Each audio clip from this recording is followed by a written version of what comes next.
यहाँ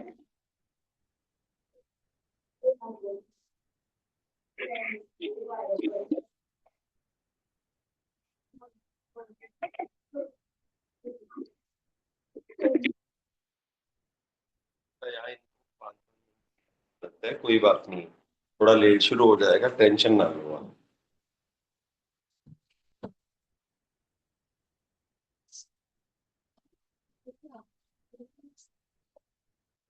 बेटा first day हमने +2 का बता रहा हूं आज आपको, क्योंकि एंजियोस्पर्म के का पहला आर्टिकल है स्ट्रक्चर ऑफ फ्लावर।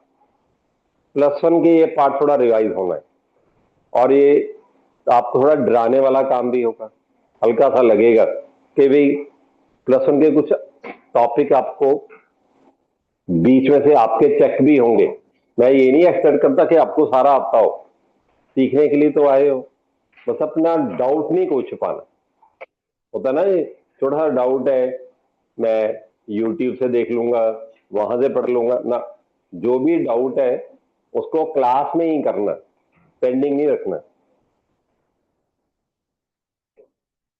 बेटा अगर हम मान लो फ्लावर शुरू करते हैं, जो आपको पता है बेसिक डेफिनेशन क्या करते हो फ्लावर की। मान लो आपने फ्लावर डिफाइन करना है, कैसे डिफाइन करोगे?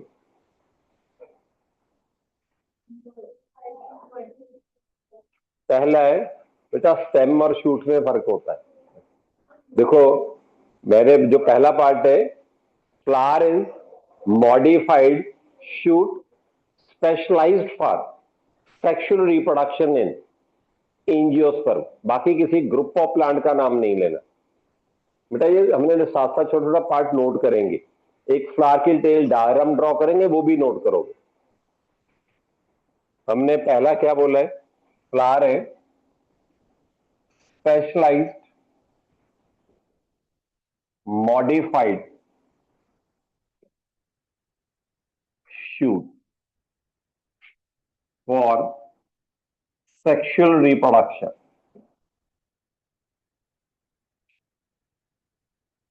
आपको मैंने पहले बोला है, हमने सेकंड लेक्चर में सिलेबस हमारा +2 का शुरू होगा। अब यहां पे आते हैं, पहले तो मैंने चेक करना है शूट की डेफिनेशन आती है, हालांकि ये लोअर क्लास में पढ़ी होती है। हमने किसी भी टर्म को क्रैम नहीं करना, हर टर्म का क्लियर मीनिंग करके चलेंगे। देखो जब भी हम बात कर रहे हैं यहां पे शूट, देखो एक है शूट, एक है स्टेम, एक है शूट सिस्टम। ठीक है, जब भी हम शूट की बात करते हैं, ये one branch of plant with leaves. हम ये कह सकते हैं leave bearing branch is a shoot. ठीक है, अगर हम स्टेम की बात करते हैं, ट्री का जो ट्रंक होता है दैट इज स्टेम। अब जब भी कहेंगे ना main axis of any plant is stem, उसके आगे ब्रांचेस हैं with leave, shoot, whole plant part which is outside the soil, वो शूट सिस्टम है। जो सॉइल के अंदर है रूट सिस्टम है। रूट की ब्रांचेस होंगी, ये भी आपने लोअर क्लास में पढ़ा हुआ है। प्राइमरी रूट रेडिकली इलोंगेट हो रही है, प्राइमरी रूट, उसकी फर्स्ट ऑर्डर की ब्रांचेस हैं सेकेंडरी रूट्स, थर्ड ऑर्डर की ब्रांचेस हैं tertiary root and so on. Last order की रूट की जो ब्रांच होगी जिसकी फर्दर ब्रांचिंग नहीं होनी, रूटलेट, उसको क्या कहते हैं? रूटलेट। बेटा मैं कुछ नहीं कर रहा, हमने तो सिर्फ क्या कर रहे हैं, जो आप 11th से पढ़ के आ रहे हो उसकी जो बेसिक टर्मिनोलॉजी है, उस टर्मिनोलॉजी के कुछ पार्ट हम चेक कर रहे हैं। अब देखो हमने क्या बोला है, फ्लावर क्या है तो शूट है, पर स्पेशलाइज्ड मॉडिफाइड है। उस स्पेशलाइज्ड मॉडिफाइड शूट को हम फ्लावर कहेंगे। उसका मेन फंक्शन क्या है? Sexual reproduction. वो सिर्फ एंजियोस्पर्म के कॉन्टेक्स्ट में कर रहे हैं, एल्गी, प्रायोटेडो, जिम्नो की कोई बात नहीं है, वहां फ्लावर ही नहीं होता। अब दूसरा पार्ट है, हम कह रहे हैं flower is a modified shoot.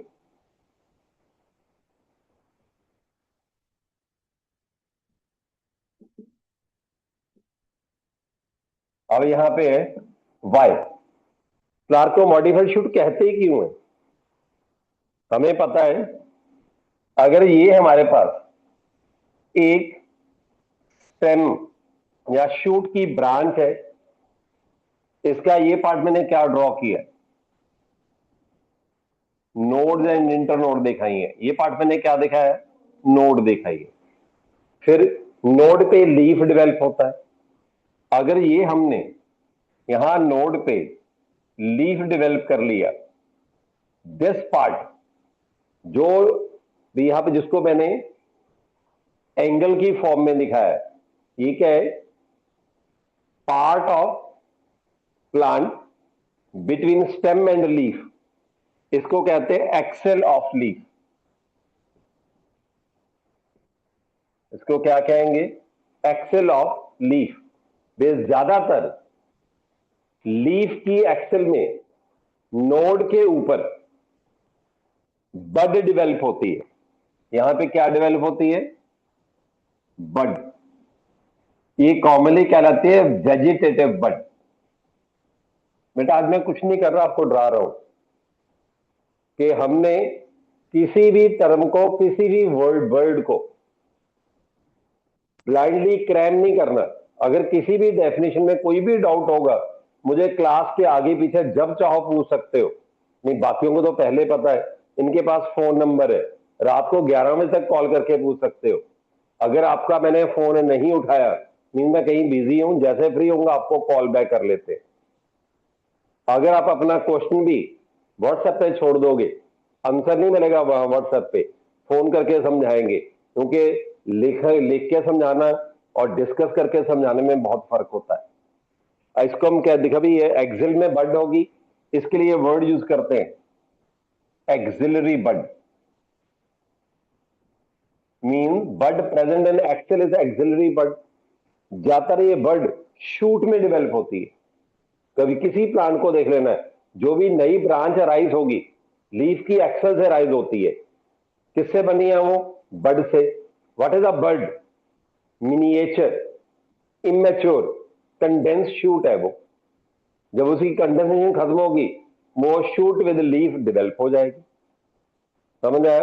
अब ये आपकी एनसीईआरटी बार बार क्वेश्चन नीट में भी आया हुआ है, why flower is called as modified shoot. इसमें होगा its position is axillary. Mean leaf की एक्सेल में लिखो या इसकी एक्सिलरी पोजीशन लिखो, एक ही बात है।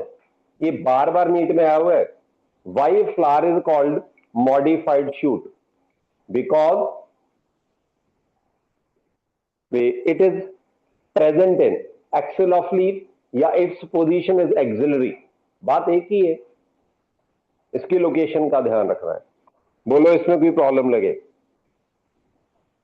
अब हमें एक पार्ट सुन लेना है, जो अब मैं पार्ट बोलूंगा इसको सुन लेना है। अभी इस पे कोई किंतु परंतु नहीं करना, क्यों है कैसे है, सिर्फ सुनना है। अगर हम फ्लावर के जितने भी पार्ट्स हैं उसको फ्लावर से अलग कर दें, मीन हर सेपल, हर पेटल, हर स्टेमन, हर कार्पल फ्लावर से अलग कर दे, पीछे क्या बचती है, स्टॉक।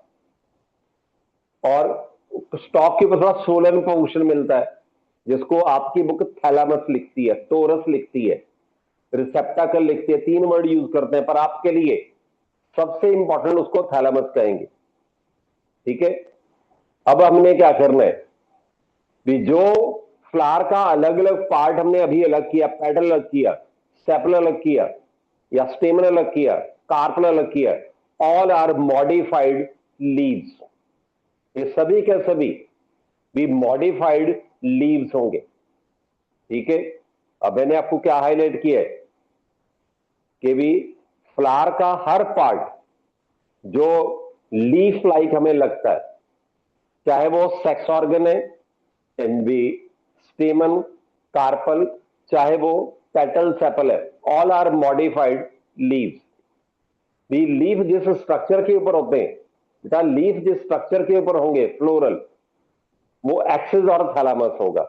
अब यहां ड्रॉ करके डायग्राम चलते हैं बेटा। अब जो मैंने फ्लावर की डायग्राम ड्रॉ करनी है, ये आपने प्रॉपरली साथ साथ ड्रॉ करनी है, और इसकी लेबलिंग बहुत ज्यादा होगी, थोड़ी सी कंसंट्रेशन से करने वाला काम है, ठीक है। अब देखो, जब भी हम बात करते हैं फ्लावर की, ये फ्लावर की स्टॉक है, ये क्या है, फ्लावर की स्टॉक है। इसके लिए आपकी एनसीईआरटी प्लस 1 में पढ़ के आए हो, stalk of flower is called as pedicel. इसके लिए वर्ड क्या यूज करेंगे, पेडिसल। एक्चुअली ये क्या है, lower most node, sorry internode, lower most internode. पता भी स्टेम में नोड इंटरनोड्स होती हैं। जो शूट फ्लावर में मॉडिफाई हुई है, उसकी लोअर मोस्ट जो इंटरनोड होगी, वो किसमें कन्वर्ट हुई है, पेडिसल। इसके ऊपर इस पोर्शन पे सभी फ्लोरल पार्ट अटैच्ड है। इसको नाम क्या दिया हमने, थैलामस। इसको क्या नाम दे दिया, थैलामस। चलो थोड़ा सा ये डिस्कस करेंगे, लिखना कुछ नहीं है। आपने पढ़ा है प्लस 1 में, depending upon insertion of floral part on thalamus, flower will be of 3 types: epigynous, hypogynous, perigynous। ये वर्ड पढ़े हैं ना, हमने ये थैलामस ड्रॉ किया है। अगर मैंने बोला इसके ऊपर इंसर्शन है फ्लोरल पार्ट की, तो ये स्ट्रक्चर क्या होगी, what is thalamus, condensed shoot. बेटा ये साथ साथ लिखते जाना है, ये ऑब्जेक्टिव में बहुत काम आएगा। आपकी एग्जाम्पलर प्रॉब्लम के जो प्लस 2 की बुक है, उसने फ्लावर की स्ट्रक्चर पे क्वेश्चन दिए हैं जो प्लस 1 प्लस 2 को आपस में इंटेग्रेट करते हैं। बेटा थैलामस का दूसरा नाम है टोरस। वरी नहीं करना, आजकल ये गाइडों में दिखता, नीट में नहीं आएगा। होता ना भी सर टर्मिनोलॉजी फालतू करा के डरा रहे हैं। जो टर्मिनोलॉजी नहीं आती वो हम लिख देंगे यहाँ पे, गाइडों में देखेगी, कल को मेरे से पूछोगे तो आपको थोड़ा आइडिया होगा भी सुना हुआ है वर्ड ये। अब देखो इसका एक और नाम है, it is also called as receptacle. बेटा रिसेप्टाकल और थैलामस, ये प्लस 1 की बुक में वर्ड, दोनों वर्ड यूज किए हुए, टोरस नहीं यूज किया हुआ, ठीक है। अब देखो, अगर ये कंडेंस शूट है, इसमें नोड इंटरनोड्स भी होंगी। अब ध्यान रखना है बेटा, समझाने के लिए इसके ऊपर मैंने जो डॉट लगाया, रेड लाइनें लगाई हैं, ये एक्चुअली क्या है, 3 नोड दिखाई है मैंने इसके ऊपर। क्या दिखाई है, 3 नोड। ये बीच का पार्ट क्या होगा, इंटरनोड। अब ये कंडेंस हो, तो इंटरनोड काफी छोटी होगी, पहले काफी लंबी होती है, इंटरनोड छोटी हो गई है। अब हर नोड के ऊपर लीफ लाइक स्ट्रक्चर अटैच होगी। हर नोड पे क्या होगा, लीफ लाइक स्ट्रक्चर अटैच होगी, और वही लीफ फ्लोरल पार्ट बनेंगे। वही स्ट्रक्चर क्या बनेंगे, फ्लोरल पार्ट। मान लो इस पहली नोड के ऊपर ग्रीन लीफ लाइक स्ट्रक्चर्स हैं फ्लावर के, जो बड कंडीशन में फ्लावर को कवर करते हैं। समझ आया, green leaf like structure be present at lowermost node of thalamus, collectively called as calyx. Single leaf-like structure in calyx is nothing but sepal. अब ये मैंने क्या ड्रॉ किया, सेपल। ये ब्रैकेट में लिख सकते हो, ग्रीन लीफ लाइक। जो मैंने नेक्स्ट पार्ट बोल देते लिखोगे नहीं। In bud condition, they protect other floral part. Bud condition में इसमें फ्लावर के हर पार्ट को प्रोटेक्ट करना है, चाहे पेटल हो, चाहे स्टेमन हो, चाहे कार्पल हो, सबको बड कंडीशन में डैमेज होने से रोकना है। फिर ऑब्वियसली अगर ये सबको कवर करता है, ये अंदर वाले पार्ट इजीली वाटर लूज कर पाएंगे, फिर उस फ्लावर को सूखने से भी रोकेगा। बोलो इसमें कोई प्रॉब्लम हो? अब आते हैं, इसके साथ ही एक और ब्रैक में लिख सकते हो, whorl of sepals in a flower, इसको कहते हैं केलिक्स। अब पहला काम है, आपकी ये दोनों टर्म मिक्स नहीं होनी चाहिए। केलिक्स और सेपल के मीनिंग में कंफ्यूजन नहीं चाहिए। So sepal is a structural unit of calyx या whorl of calyx, sorry whorl of sepal is calyx. बेटा कलेक्टिव टर्म में सिंगल का ध्यान रखना, है मिक्सअप हो जाते हैं। बोलो इसमें कोई प्रॉब्लम हो? इसको आपने +1 में पढ़ा है, जितने केलिक्स होते हैं these are non essential floral part.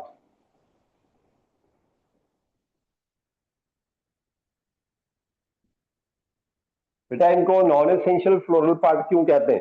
Flower का फंक्शन क्या है? रिप्रोडक्शन। क्या सेपल में कोई गैमीट बनता है? नहीं। जिसमें गैमीट बनेंगे, चाहे वो स्टेमन हो चाहे कार्पल हो, वो दोनों क्या होंगे? Essential organ.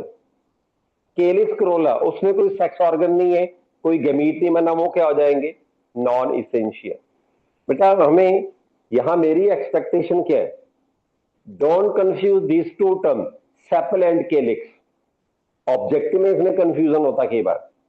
अब आते हैं नेक्स्ट, इसमें एक और पार्ट है। हाँ जी, नहीं नहीं नहीं नहीं, हाँ कंडेंस शूट है। बड में क्या होगा? जो कंडेंस शूट है उसके लीफ अभी इमेच्योर है। तो what is the bud? Condense shoot with compactly arranged young leaves. जब वो यंग लीफ बड़े होंगे, बाहर की तरफ खिल जाएंगे वो, और स्टेम इलोंगेट हो जाएगी। चाहो तो बड की डेफिनेशन लिख लो बेटा, जब जो भी पूछोगे हम पूरी क्लैरिटी से चलेंगे। लिखना कहीं लिख लो, bud. Bud condensed shoot,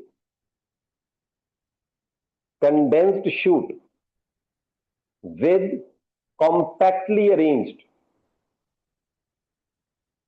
with compactly arranged, with compactly arranged young immature leaves, with young immature leaves। ठीक है? जब बड ग्रो करेगी तो ये शूट में कन्वर्ट होगी। जो बड की स्टेम में वो इलोंगेट हो जाएगी, लीफ मैच्योर होकर अलग हो जाएंगे। ठीक है? चलो जो आपको पसंद नहीं होगा, लार्जेस्ट बड सबने देखी है वर्ल्ड की, कैबेज, बंद गोभी, बड है। उसके पत्ते उतारते जाओ, ऊपर के एक दो जो मैच्योर होंगे बाहर की तरफ बेंड हो जाते हैं वो, पर जब मार्केटिंग करते हो बेंड वाले पत्ते तोड़ के फेंक देते हैं, आपको क्लोज वाला पोर्शन ही देते हैं। ठीक है? अगर कहें कैबेज में प्लांट का कौन सा पार्ट खा रहे हो? होल बड नहीं होना, पंजाबी जी बोलते हैं पत्त गोभी है, पत्ते खा रहे हैं। ठीक है? पत्ते नहीं खा रहे, पूरी बड खा रहे हैं। बीच में स्टेम निकाल के फेंकते हो, बीच के जो बड के अंदर बड स्टेम है वो भी काट के खा जाते हो, नीचे वाली स्टॉक अलग काट के छोड़ दोगे, बड के अंदर वाली स्टेम भी खा जाते हो। बेटा मैंने इसलिए बोला है कि अगर कोई एग्जांपल ऐसी बता दो जिसको आपने देखा, याद रखना आसान हो जाता है। अब इसके बाद सेकेंड पार्ट में आते हैं।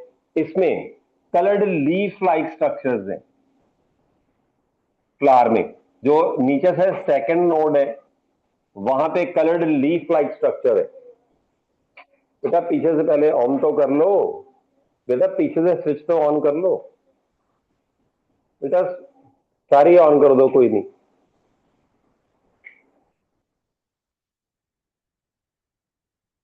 अब देखो, जो सेकेंड नोड पे कलर्ड लीफ लाइक स्ट्रक्चर है, इसको नाम क्या देते हैं? पेटल। याद रखना है, petals are colored leaf like structure having color other than green। Petal का नॉर्मली ग्रीन कलर नहीं होता, इनका कलर होगा other than green. Coloured leaf like structure in flower but colour other than green. Petal लिख देते हैं brightly coloured other than green.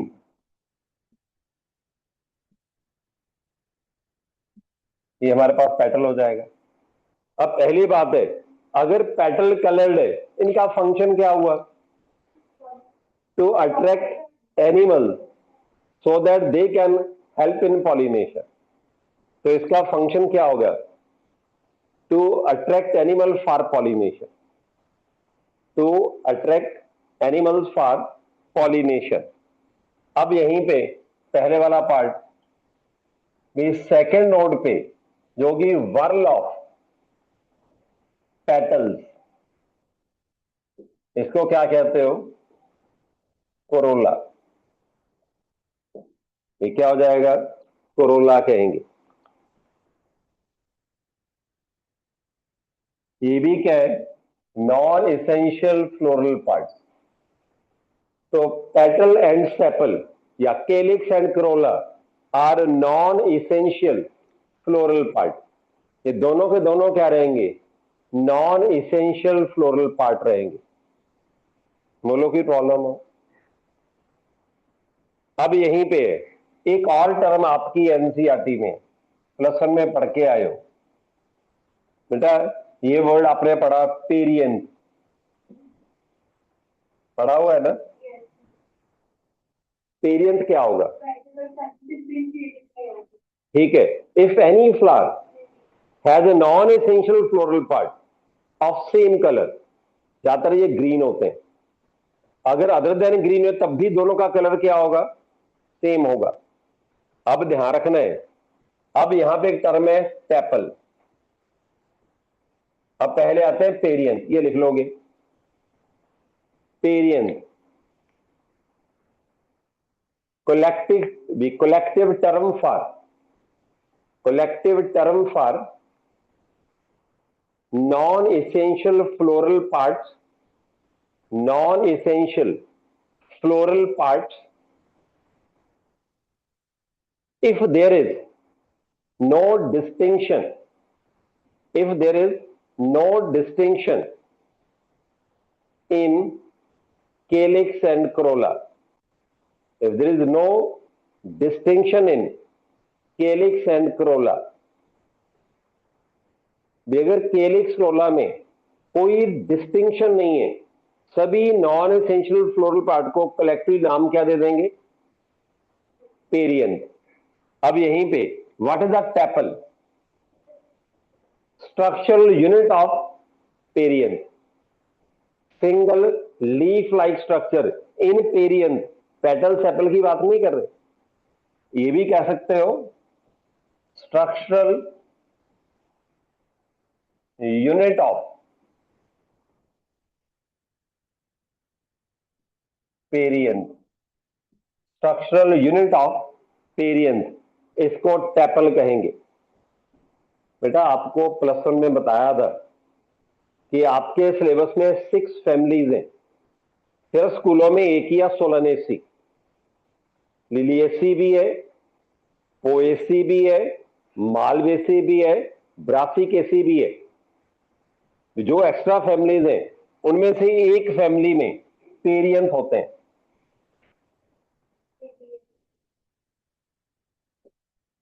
Liliaceae, इसमें lily family आती है, वाटर लिली प्लांट आएगा इसमें। लिलिएसी में बहुत मेंबर है, अनियन गार्लिक भी इसी में आता है। जिन्होंने प्लस वन नहीं की यहां पे, अगर उन्होंने फैमिली नहीं की हुई, आपको इसी क्लास में 2-3 लेक्चरों के बाद फैमिली का जो टेबल, जो नोट्स आपको दिए हुए इनको, वो टेबल आपको दे देंगे याद करने के लिए। ठीक है, लिलिएसी फैमिली में LIACE, याद रखें इसको। अनियन फैमिली भी कहते हैं, अनियन गार्लिक इसमें आते, जो जल्दी याद रखते हो। फिर एक प्लांट से भी ने सुना हुआ है बड़ा कॉमनली, एलोवेरा, वो भी इसी फैमिली का है। ठीक है बेटा, हमें tepal, पेरियन, केलिक्स, Corolla, petal, sepal, tepal तीनों, फिर इनके वर्ल के लिए नाम केलिक्स, क्रोला, पेरियन, इसमें डिस्टिंक्शन चाहिए, इनमें कोई कंफ्यूजन नहीं चाहिए। बोलो इसमें से कुछ पूछना हो कुछ।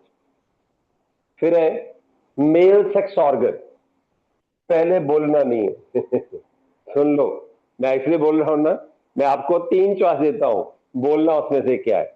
इसमें बोला एंथर, ठीक है, यही बोला है। फिर मैं बोल एंड्रोशियम, फिर मैं बोल स्टेमन। मेल सेक्स ऑर्गन कौन सा इनमें से? हो गया ना कंफ्यूजन, क्लैरिटी वर्ल को एंड्रोशियम कहते हैं। किसकी वर्ल है वो, एंथर की है स्टेमन की है? स्टेमन की है। बेटा मैंने पहले बोला है, हमने किसी भी टर्म को कंफ्यूजन से याद नहीं करना, मिरर क्लियर, हमें क्लैरिटी चाहिए, उसमें कहीं पे डाउट नहीं होना चाहिए। अब आते हैं, one male sex organ is स्टेमन। बेटा मेल सेक्स ऑर्गन हमने नाम क्या दिया? स्टेमन। अब स्टेमन के अंदर 2 पार्ट होते हैं,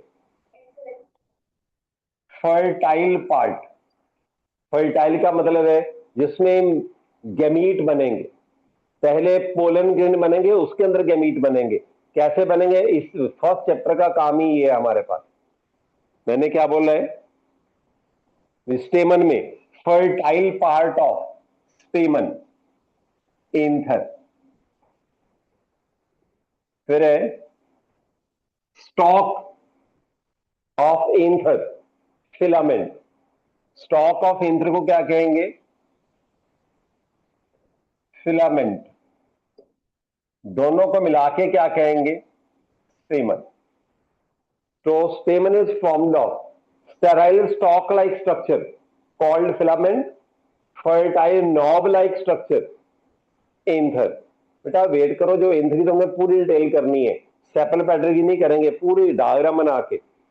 फिर दूसरा पार्ट है, अभी आपने ये क्या किया, मान लो ये मैंने थोड़ा सा थैलामस ड्रॉ किया हुआ है, इस थैलामस पे यहां पे एक स्टेमन है। ऑब्वियसली फिलामेंट के 2 पार्ट है, एक ये है, एक ये है। ठीक है, अब आप, मैंने मान लो एक ए पार्ट लेवल किया, एक बी पार्ट लेवल किया है, ये हमारे पास फिलामेंट। इन दोनों ए और बी में से कौन सा इसका फिलामेंट का प्रॉक्सिमल पार्ट है, कौन सा डिस्टल पार्ट है? एनिमल किंगडम ये टर्म करके आए, कौन सा पार्ट डिस्टल है? नीचे वाला या जहां पे इंथर अटैच्ड है? तुक्का मारो, 50% चांसेस ठीक होने के बेटा देखो, अगर ये मेरी आर्म है, इसको मान लो ये फिलामेंट है, जहां से आर्म ग्रो करना शुरू करती है वो प्रॉक्सिमल पार्ट है, जहां खत्म होती है वो डिस्टल है। मेरा हाथ कहां पे है? डिस्टल एंड पे है। मेरा शोल्डर कहां पे है? प्रॉक्सिमल। इट मीन इसमें से प्रॉक्सिमल पार्ट क्या होगा? ए।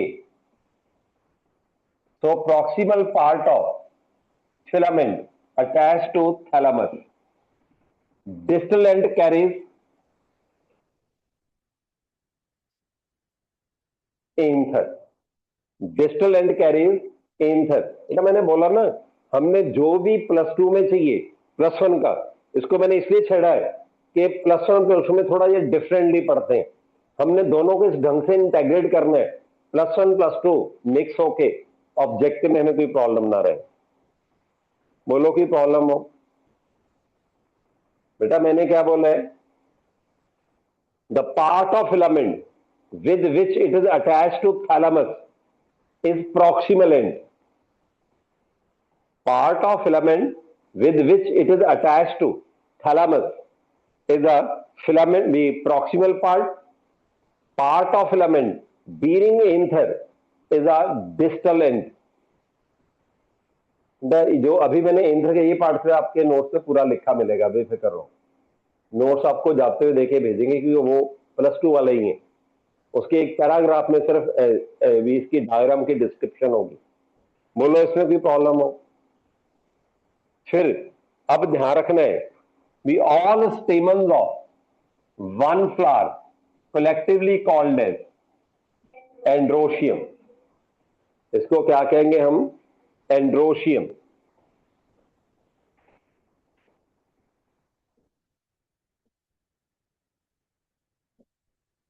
देखो, जब भी हमने एंड्रोशियम की बात की है, all stamens of one flower collectively called as androecium. बेटा यहां पे हमें एंथर, स्टेमन, एंड्रोशियम तीनों में डिस्टिंक्शन चाहिए। ठीक है, कोई कंफ्यूजन तो नहीं है? बेटा अगर आप एग्जाम्पलर प्रॉब्लम के क्वेश्चन करोगे इस चैप्टर के पहले 5 जो क्वेश्चन है, इन्हीं स्ट्रक्चर की कंफ्यूजन भी क्रिएट की हुई है उनमें। मैंने पिछले 7-8 साल में एक बार क्वेश्चन भी देखा है, इन टर्म को मिक्स कर देते हैं। फिर नेक्स्ट है female sex organ is called as, अब फिर टर्म बोलते हैं, ध्यान से सुनना है, ovary, pistil, carpel, gynoecium. Female sex organ के कार्पल या pistol?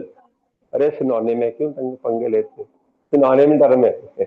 Female sex organ is pistil. बेटा AL है, इसको OL नहीं कर देना कि रिवॉल्वर बना के आ जाओ। बच्चे करते हैं, जानबूझे लिखते हैं, कंफ्यूजन होता है उनको। पिस्टल या कार्पल, ठीक है, ये फीमेल सेक्स ऑर्गन है। फिर इसके अंदर 3 पार्ट हैं, वो यहां ड्रॉ कर देते हैं। बेटा मान लो मैं यहां पे सिंगल कार्पल दिखा रहा हूं,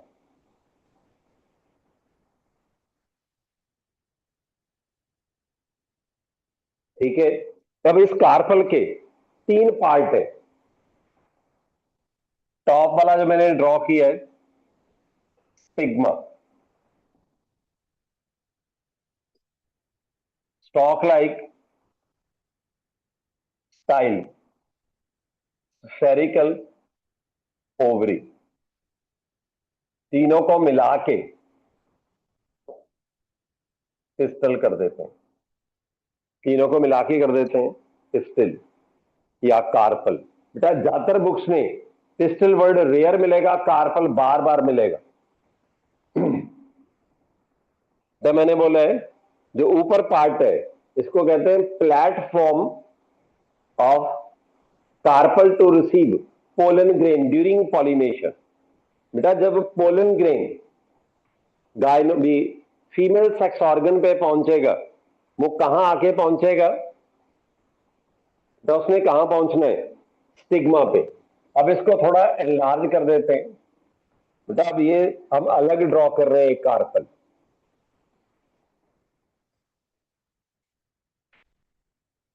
यहां पे पोलन आएंगे आफ्टर पॉलिनेशन।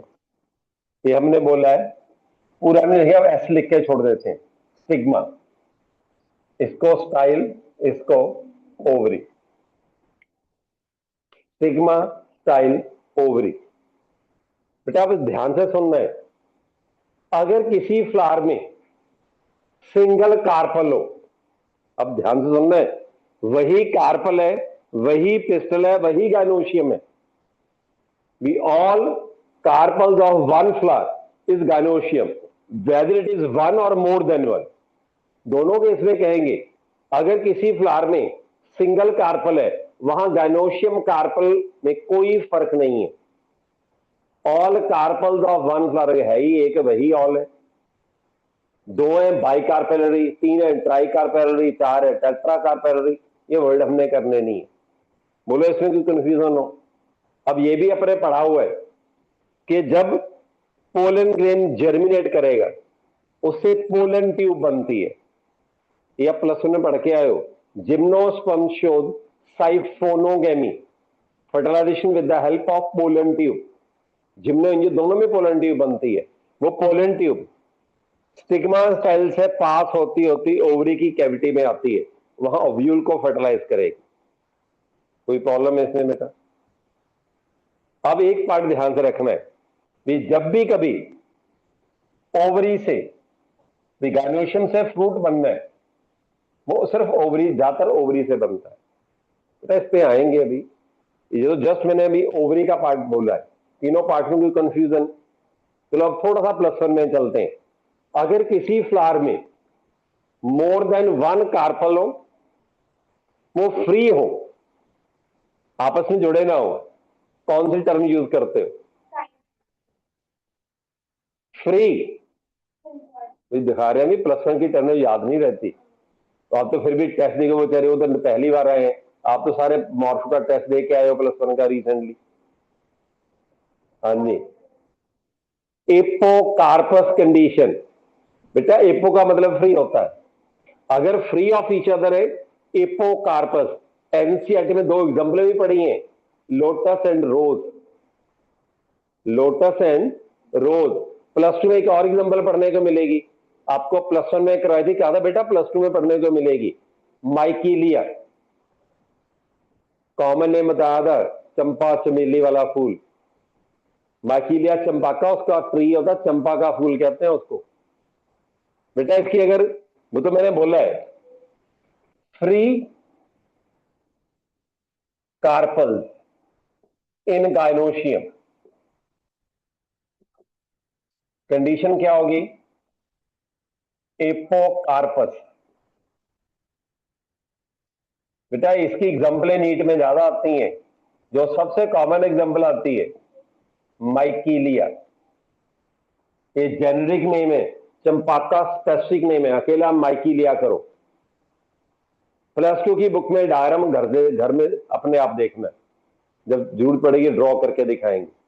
अगर ये भी कार्पल आपस में फ्यूज हो, फ्यूजन के लिए बायो में सिन वर्ड यूज करते हैं, कंडीशन हो जाएगी सिन कार्पस, SYN।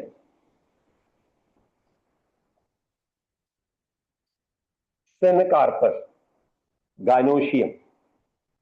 तो सिन कार्पस की 2 एग्जाम्पलें नीट में रिपीट होती हैं, दोनों +2 में। आपने पढ़ा था 16 में सी +1 में, बाइकार्पेलरी सिन कार्पस गायनोशियम। गायनोशियम में 2 कार्पल है, कार्पल फ्यूज है। जो +2 में एग्जाम्पल है, पहली है पॉपी। बेटा इसकी कहानी भी सुनाई थी, +2 में आनी है। बेटा जो पॉपी प्लांट है, इसको पापावर सोमनीफेरम बायोलॉजिकल नेम है। अभी मैं नहीं एक्सपेक्ट करता याद करोगी। प्लांट का क्या नाम है? पापावर सोमनीफेरम या पॉपी प्लांट। इसकी जो ओवरी होती है, आफ्टर फर्टिलाइजेशन जब वो फ्रूट में कन्वर्ट होती है, इसकी फ्रूट की वॉल में कट देते हैं, उसमें ब्लैक डेंस एल्कालॉइड बाहर आते हैं, जिसको ओपियम कहते हैं, अफीम। इसे भी ओपियम वाला प्लांट है। इसकी कल्टीवेशन पूरे नॉर्थ इंडिया में बैन है, जो करेगा अंदर जाएगा, अलाउड नहीं है। क्या बोला अभी? अब चलो लिख देते हैं, पॉपी से ये 2 प्रोडक्ट मिलती हैं। एक तो हम वर्नैकुलर देते हैं अफीम, इसी से मॉर्फिन भी मिलती है। याद रहते कहां पड़ी थी? बायोमॉलिक्यूल में सेकेंडरी मेटाबोलाइट, एल्कालॉइड की एग्जांपल है, कोडीन मॉर्फिन पढ़ी थी आपने। किसका है? मतलब मेरा फोन तो बाहर होता नहीं है, छोड़ो इसको बजने दो, कोई नहीं, ये नहीं हम उठाते। बेटा यहां पे मॉर्फिन जो है, इसके नीचे लिख लोगे एनाल्जेसिक।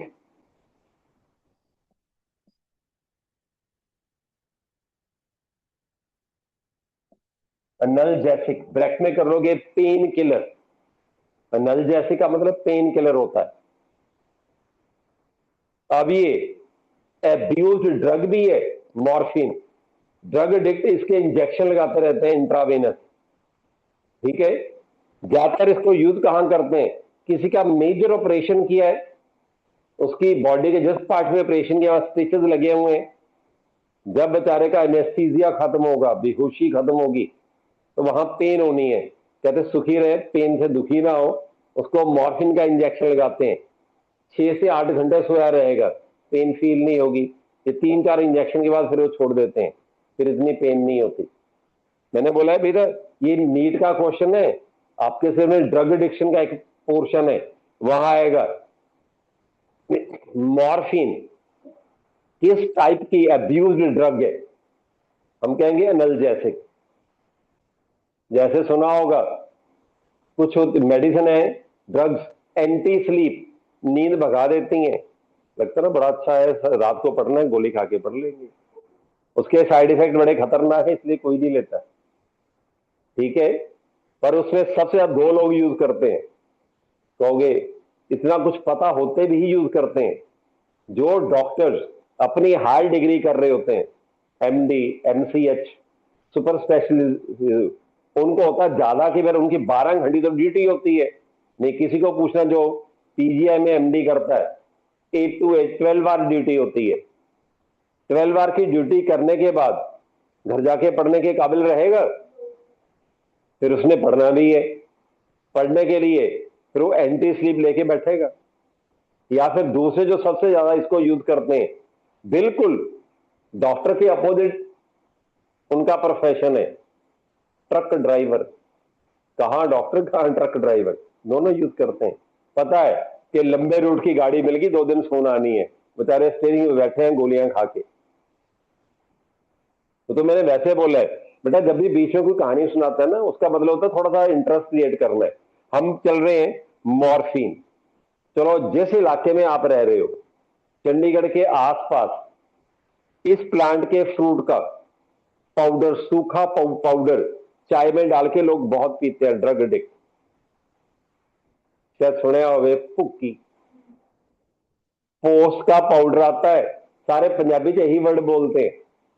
जितना भी आपका चंडीगढ़ के आसपास का इलाका, रोपड़ की तरफ चले जाओ, मैक्सिमम यही यूज करते हैं, ये बड़ी सस्ती है, चाय में डाल के उबाल के खुश रहते हैं, खर्चा कम होता है। तो मैंने वैसे बोला है, ये मॉर्फिन के इंजेक्शन भी डॉक्टर से मिलेंगे, बिना प्रिस्क्रिप्शन के नहीं मिलते, तो चोर बाजारी वाले केमिस्ट में बेचते रहेंगे, पकड़े जाएंगे तो अंदर हो जाएंगे।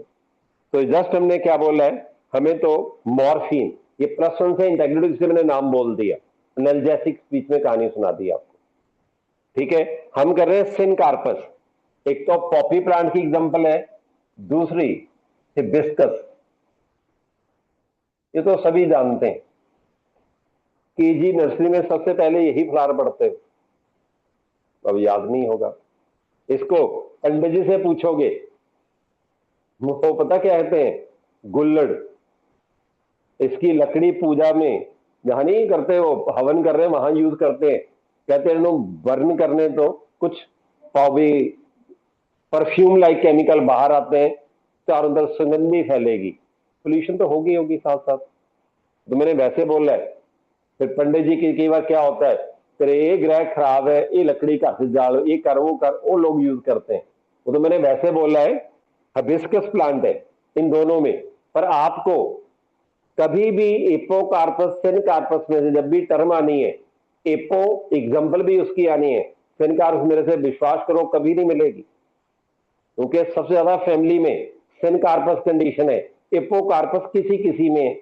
उसमें मैंने माइकिलिया की एग्जांपल बोली है, लोटस और रोज +1 की बुक में। बेटा बीच में इसलिए छेड़ लेते हैं, थोड़ा सा +1 के लिए आपको आदत टेंशन देके भेजनी है, जिनको मॉर्फो पसंद नहीं है उनको लगे अच्छा ये फिर पढ़नी पड़ेगी। अब मैं आपको बता भी देता हूं, जो आपका पूरा फर्स्ट चैप्टर का टेस्ट होगा, जब हमने पहला चैप्टर एनसीईआरटी का पहला चैप्टर ही करना, अब हम पूरा सिलेबस बिल्कुल सीक्वेंस में करेंगे, कोई चैप्टर आगे पीछे नहीं करेंगे। रीजन, स्कूलों में भी इसी सीक्वेंस में पढ़ाएंगे आपको, किसी स्कूल ने सीक्वेंस तोड़ना नहीं है, बाकी आपके स्कूल का पता नहीं। वो जो आपने चैप्टर कर लिया पहला, बेटा हमने शुरू स्लो करना है, खत्म उनसे पहले सिलेबस होगा हमारा। अब देखो हम आ गए, हम जो गायनोशियम की बात कर रहे थे, अब ओवरी के अंदर आप पढ़ते हो ओव्यूल होते हैं, यही पढ़ते हो। अब हम क्या करते हैं, ओवरी का सेक्शन काट लेते हैं। +1 में आपने what is the placenta, cushion like structure in wall of ovary where ovules are attached, arrangement of placenta in ovary is called as placentation. Most advance placentation basal करवाई थी, यहां डायग्राम में बेसली दिखाएंगे। अब देखो ये मैंने ओवरी की वॉल ड्रॉ की है, ये मैंने सोलन पार्ट प्लासेंटा ड्रॉ कर दिया।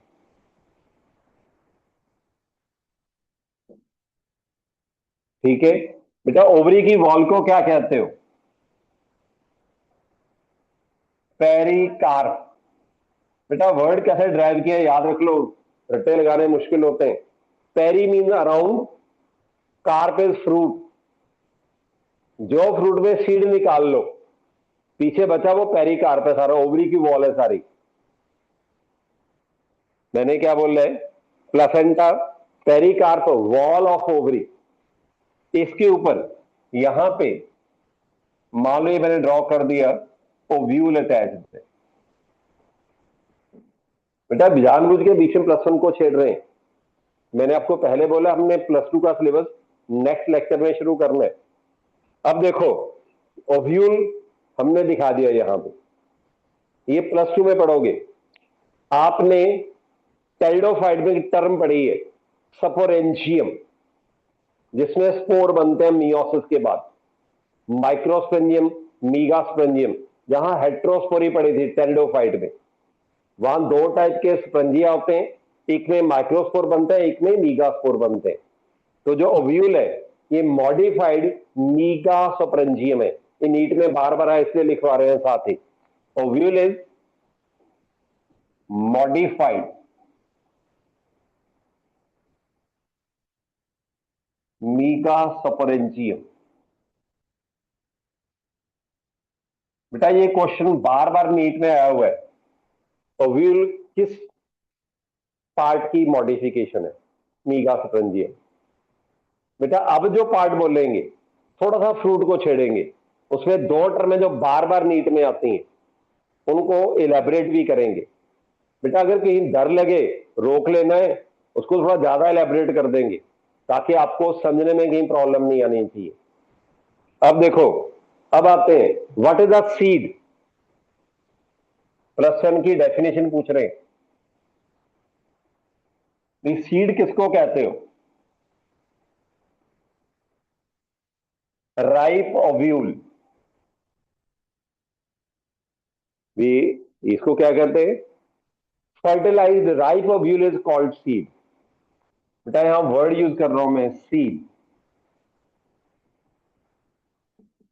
Fertilised and ripe ovule. ज्यादातर बुक्स में सीधा राइप ओव्यूल लिखा होता है, याद है ओव्यूल तभी राइप होगा, पकेगा वो तभी अगर उसके अंदर फर्टिलाइजेशन हुई है। तो सीड है, राइप ओव्यूल लिख लो, क्या कह दो, फर्टिलाइज्ड एंड राइप ओव्यूल, ये हो गया सीड। फिर है फ्रूट, फर्टिलाइज्ड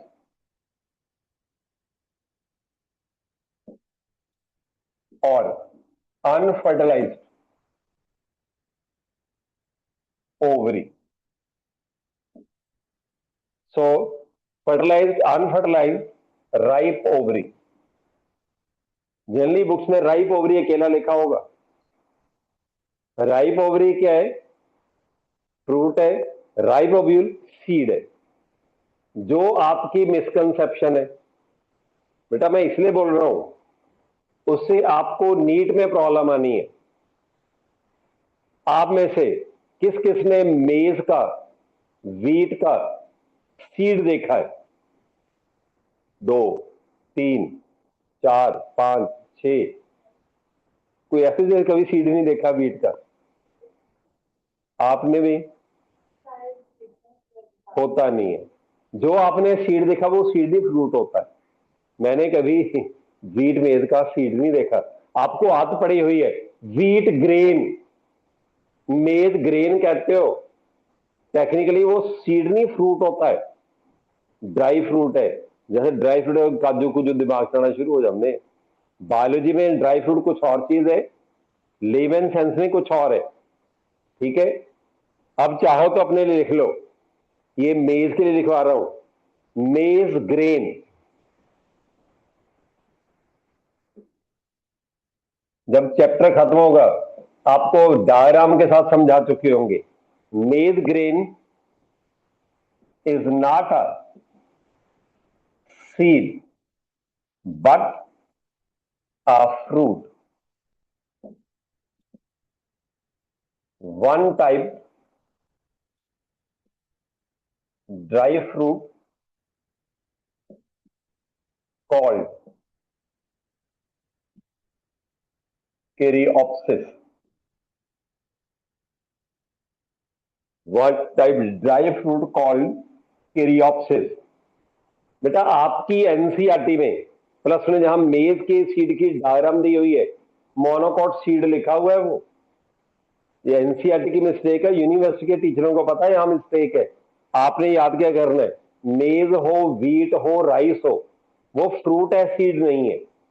टाइप क्या है, केरियोप्सिस।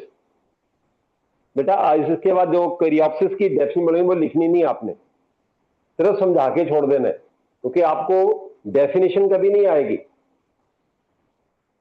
अब थोड़ा सा इसको पिक करते हैं। बेटा अगर जब फ्रूट डेवलप हो रहा है ओव्यूल की फर्टिलाइजेशन के बाद, ओव्यूल है जिसने सीड में कन्वर्ट होना था, पता सीड के बाहर प्रोटेक्टिव कवरिंग होती है, टेस्टा ऑफ सीड, यही पढ़ते हो। फ्रूट की वॉल है पेरिकार्प। अगर ये दोनों आपस में फ्यूज कर जाए, इनको अलग कभी नहीं कर पाते हम। केरियोप्सिस फ्रूट क्या होगा, dry fruit in which pericarp and testa inseparably fuse, इतना फ्यूजिंग उनको सेपरेट कर ही नहीं सकते। ये क्या होगा, केरियोप्सिस। हमें डेफिनेशन नहीं चाहिए। अगर फ्रूट की बॉल और सीड की बॉल आपस में फ्यूज कर जाते हैं, ये कभी अलग नहीं हो पाएंगे, इनसेपरेबली फ्यूज हुए। फ्रूट क्या हो जाएगा, केरियोप्सिस। ड्राई फ्रूट हम किसको कहते हैं, जिस फ्रूट की पेरिकार्प, फ्रूट पकने में मैच्योर होने के बाद पेरिकार्प में पानी ना रहे, सूखी पत्ते जैसी हो जाए, हार्ड हो जाए, सूखी पत्ते जैसी हो, उसको ड्राई फ्रूट कहते हैं। जिसकी फ्रूट की वॉल में वाटर अबंडेंट हो, खाने वाला, फ्रूट का गुद्दा समझते हैं, पंजाबी में वर्ड यूज करते हैं। फ्लैशी पार्ट जूसी, जैसे मैंगो का एपिकार्प उड़ा दिया, मीजोकार्प खा गए, वो फ्लैशी जूसी स्ट्रक्चर है। फ्लैशी जूसी हो तो फ्लैशी फ्रूट कहेंगे। ठीक है, जस्ट मैंने आपको ये फ्रूट का आइडिया दिया। अब जो आपको रट्टा लगा हुआ है, ये लकीली आपकी गलती नहीं होती, देख लेते हैं शायद हो सके, मेरे हिसाब से होनी नहीं चाहिए। पार्थिनोकार्प एक फ्रूट की टाइप है। ये कौन सा फ्रूट, क्या फ्रूट होता है जी, सीडलेस फ्रूट है, डिवेल्ट फ्रॉम अनफर्टिलाइज्ड ओवरी। देखो ओवरी फर्टिलाइजेशन नहीं हुई और सीड बन पाएगा नहीं, क्योंकि what is a seed, fertilised ovary ripe होके सीड बनाती है, फर्टिलाइजेशन तो हुई नहीं। तो पार्थिनोकार्प की डेफिनेशन बार बार आती है, लिख सकते हो, पार्थिनोकार्प।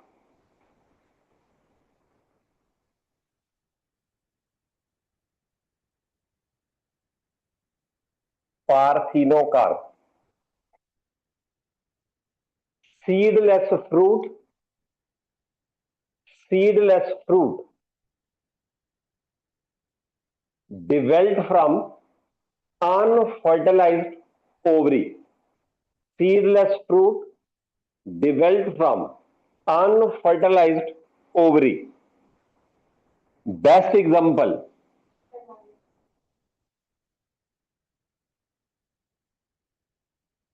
banana, common grapes, का वर्ड मैंने कॉमन जानबूझ के यूज किया है। कॉमन ग्रेप्स, जितने भी मार्केट में आपको खाने के लिए ग्रेप्स मिलेंगे मीठे, वो सीडलेस होंगे। एक विद सीड भी आते हैं ग्रेप्स, 3 सीड होते हैं। आप में से होपफुली किसी की उस इलाके की बैकग्राउंड नहीं है, गो टू डिस्ट्रिक्ट बठिंडा, उसके आसपास ग्रेप्स के ऑर्चर्ड्स हैं, सारे खट्टे ग्रेप्स होते हैं, कोई मीठा नहीं होता। तो सारे ग्रेप्स अल्कोहल इंडस्ट्री को जाते हैं, उससे वो वाइन, बियर, ब्रांडी सब कुछ बनाते रहते हैं। अल्कोहल बनानी है वो। कई बार मुझे अभी याद है, when I first time went to that particular area, एक रेडी पे ढेर लग्या पे अंगूरा का। मैं कोल नहीं लंघे, मैं कहा भाई किमें दत्ते हैं? कहना 1.5 रुपए किलो। मैं कहा भी अंगूर है की है?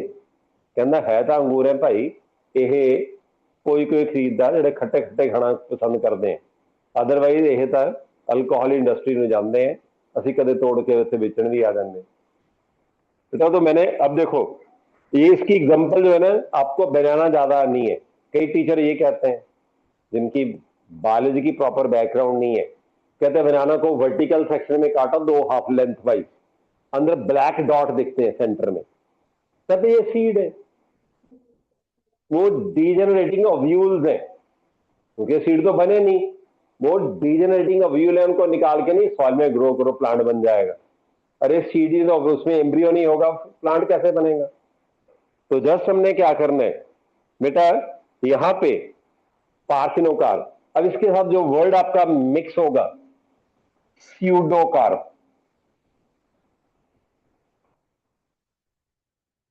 +2 में 2 एग्जांपल है इसके। स्यूडोकार्प, PSEUDO, बेटा लैटिन में स्यूडो का मतलब था false, carp is fruit, definition होगी फॉल्स फ्रूट। ये एप्पल है, +2 के सिलेबस में, +1 में की बुक में नहीं है, ये +2 की बुक में मिलेगा। 7 जिन्होंने कहते हैं रिप्रोडक्शन कर रहे हैं, उन्होंने पढ़ लिया होगा स्कूल में, गलती से गए हुए तो आज की बात कर रहा हूं, स्कूल जाते हो। फिर स्ट्रॉबेरी, 2 एनसीईआरटी में डायग्राम है, एप्पल एंड स्ट्रॉबेरी। ये आपको +1 में डायग्राम के साथ आपके नोट्स में दिया शायद नहीं है, एप्पल एंड स्ट्रॉबेरी। दोनों का स्पेशल फीचर जो नीट में बार बार आता है, edible part thalamus, fleshy juicy thalamus. अब देखो, जिस किसी ने भी आप में से स्ट्रॉबेरी जब खाते हो, एक तो रेड उसका सेंटर में जूसी पार्ट है, चबाते मुंह में ग्रेन आते हैं, वो सीड होते हैं। फ्रूट के ऊपर क्या होते हैं? वो सीड होते हैं। इस फ्रूट की अगर टाइप्स कर रही हो, अब सिलेबस में नहीं, वो हर क्लास में करते हैं, डराने के लिए बोल देते हैं। एप्पल की टाइप है पोम फ्रूट, ये है। स्ट्रॉबेरी जो है एटेरियो ऑफ एकीन, कहोगे ये क्या है? करना ही नहीं है, क्यों टेंशन लेते हो? आपके नोट्स में फ्रूट की डिटेल दी हुई है एक पेज पे, बोला था फिर जो एक्स्ट्रा फैमिलीज हैं उनको समझने के अंदर वहां कुछ टर्म दी हुई है, ठीक है। पर जो एक्स्ट्रा फैमिलीज पे मेरे पे विश्वास करो, अगर कर सकते हो, जब से उन्होंने 5-6 फैमिली एक्स्ट्रा ऐड की है टिल डेट, आज तक उससे कभी क्वेश्चन नहीं आया। कहोगे आना आ गया तो हम क्या करेंगे? अरे उसको समझने की जो टर्मिनोलॉजी है आपकी एनसीईआरटी में नहीं है, अगर उसको समझने की टर्मिनोलॉजी एनसीईआरटी में नहीं है तो कौन पंगा लेगा उसमें से क्वेश्चन डालने का? आपको शायद नहीं पता, बता देते हैं। जब भी कभी एक काम होता है, पेपर सेट होता है यूनिवर्सिटी से, तो पेपर सेट होने के बाद जो पेपर के सेट बनते हैं क्वेश्चन बैंक सेट बनाने के लिए, वहां पे 5 उस सब्जेक्ट के स्कूल के टीचर बुलाते हैं। वो पहले कंफर्म करते हैं किसी का बच्चा +1 +2 में तो नहीं पढ़ रहा, उनको मॉडरेटर कहते हैं। वो सारे क्वेश्चन बैंक को पढ़ते हैं, अगर उसमें कोई क्वेश्चन लगे जो सिलेबस के बाहर है, उनको पूरी ऑप्शन उनको काट सकते हो। काटने के बाद कमेटी उसमें दिखाना पड़ेगा, बताना पड़ेगा क्यों काट रहे हैं, यानी टफ क्वेश्चन उड़ा दो, उनको बताना पड़ेगा, फिर पेपर सेट होता है। अगर कभी कोई सिलेबस के बाहर का क्वेश्चन देखे तो वो निकाल देते हैं। ये काम कोई 10 एक साल पहले शुरू हुआ है, पहले नहीं होता था। जब पहले वाला पार्ट था उसमें बायो से दुनिया बड़ी दुखी होती थी। 20 से 25 क्वेश्चन एनसीईआरटी से बाहर के होते थे, बायो बहुत एक्स्ट्रा करनी पड़ती थी। अब तो सिर्फ एनसीईआरटी पढ़नी है, कहने को, समझ के पढ़नी है तो थोड़ा ज्यादा पढ़ना पड़ता है। अब देखो, एप्पल स्ट्रॉबेरी, ये दो फ्रूट हमने क्या किए, स्यूडोकार्प। इसमें क्या होता है, थैलामस फ्यूज्ड विद ओवरी, इसमें भी थैलामस फ्यूज्ड विद ओवरी, दोनों में थैलामस ओवरी फ्यूज्ड है। ठीक है, अब चलो थोड़ा सा प्लस वन का रिवाइज कर लेते हैं। आपने दो फ्रूट की डायग्राम एनसीईआरटी में देखी, मैंगो, कोकोनट, देखी है ना। अब चलो मैंगो के पार्ट याद करवा देते हैं आपको। अब सुन लेना है भी, अगर कोई फ्लैशी फ्रूट है उसकी वॉल के 3 पार्ट होते हैं, एपिकार्प, मीजोकार्प, एंडोकार्प, तीनों को मिला के पेरिकार्प कहते हैं। मैंने बोला ना, ओवरी, ओवरी की वॉल को पेरिकार्प कहते हैं। जब वो फ्रूट में डिफ्रेंशिएट होगी, 3 लेयर होंगी, epicarp, outer most, middle meso, inner endo, वही एक्टोडर्म, एंडोडर्म, मीजोडर्म, उसके पैरेलल एक्टो एंडो मीजो, उसके पैरेलल चलते हैं। अब सुनना है, जब हम मैंगो को खा रहे होते हैं, सीजन आने वाला है, घर में प्रैक्टिस कर लेना, छिलका उतार के फेंकेंगे, एपिकार्प, जूसी फ्लैशी खा जाएंगे, मीजोकार्प। फिर जो बच्चों को देखा होगा आम का गुठली वाला अचार खाते, गुठली पकड़ के चूसते घूमते रहते हैं, जो गुठली पकड़ी है वो एंडोकार्प है, हार्ड पार्ट। हार्ड पार्ट क्या होगा, एंडोकार्प। तीनों पार्ट है। अगर किसी फ्रूट के अंदर एंडोकार्प हार्ड हो उसको ड्रूप या स्टोन फ्रूट कहते हैं। तो ये एक वर्ड लिख लो, ये नीट में आया हुआ है 2-3 बार। हम लिख रहे हैं drupe fruit, DRUPE, DRUPE, drupe fruit. ये भी fleshy fruit with hard stony endocarp. Stony का stone like hard, hard stony, STONY, hard stony endocarp, ये हो जाएगा ड्रूप फ्रूट। इसकी डेफिनेशन एनसीईआरटी में दी हुई है। ठीक है, अब देखो, अब आपको मैंगो पे सिर्फ 3 क्वेश्चन आते हैं। एक तो मैंगो के फ्रूट में सीड कितने होते हैं, एक होता है। मैंगो का फ्रूट किस टाइप का है, ड्रूप, और ट्रू फ्रूट है। अगर कोई फ्रूट सिर्फ ओवरी से डेवलप होता है आफ्टर फर्टिलाइजेशन, उसको ट्रू फ्रूट कहते हैं। उसका सिनोनिमस सिलेबस में नहीं, गाइडों में दिखेगा, यू कार्प कहते हैं उसको। करना ही नहीं आपने, आप सिर्फ ट्रू फ्रूट, 3 हो गए, ड्रूप तो ट्रू फ्रूट हो गया, दूसरा मैंने बोला है ड्रूप हो गया, तीसरा सिंगल सीड हो गया, चौथा edible part mesocarp, edible part mesocarp. कई बार टीचर जो है पेपर सेटर, आपने जो अपने आसपास देखा उसको मजाक में क्वेश्चन बना देते हैं। Maaza drink derived from which part of mango. अरे माजा जूस देखते हो मार्केट, ऑब्वियसली जो जूसी है उसी से जूस निकालोगे, कहीं और से थोड़े लेके आना है। तो होता ना भी, हमें तो मैंगो का एडिबल पार्ट रटा था, ये कहानी, कैसी कहानी आ गई बीच में। बेटा कहानी जो मर्जी लिखें, रहेंगे हम सिलेबस के अराउंड। ठीक है, अब देखो, एक आपने देखा हुआ है एनसीईआरटी में, एक और फूड पिक कर लेते हैं, कोकोनट। ठीक है, चलो आपने कितनी टाइप के अपने आसपास कोकोनट देखे दिलाकर, अरे 3 करवा देते हैं। एक पूजा वाला, जटवा, जट वाला नारियल, जटा कहते ना उसके ऊपर फाइबर है। पंडित जी यही नाम यूज भी, नारियल लेके आना, जट वाला नारियल लेके आना, पूजा में रखना है, खमनी बन के, जिसको रौली कहते हैं, बांध के रख देते हैं। एक तो वो देखा, एक जिसमें से मार्केट में काट के कोकोनट वाटर पीते हो, ग्रीन वाला, वो भी कोकोनट है। एक का रंज लेके आने हो, कड़ाह बनाने लेके नारियल कट के पाना, गुट, जिसमें सिर्फ सीड होता है, वो आधा सीड होता है, लेके आते हो। अब हमने क्या करना है, अब अगर हमें फ्रूट की वॉल के तीनों पार्ट समझने हैं, इमेजिन करो ग्रीन जो हरे वाला नारियल है, उसका जो ग्रीन शाइनिंग पार्ट है वो क्या है? एपिकार्प, क्योंकि फ्रूट की आउटर मोस्ट वॉल है, ग्रीन है। जब वो ब्राउन हो गया, एपिकार्प रिमूव हो गई है, मिडिल में से ब्राउन फाइबर किसका पार्ट है? मीजोकार्प। वो क्या होगा? मीजोकार्प मीन जो नारियल की रस्सी आती है, इसको, इसकी फाइबर को कॉयर कहते हैं।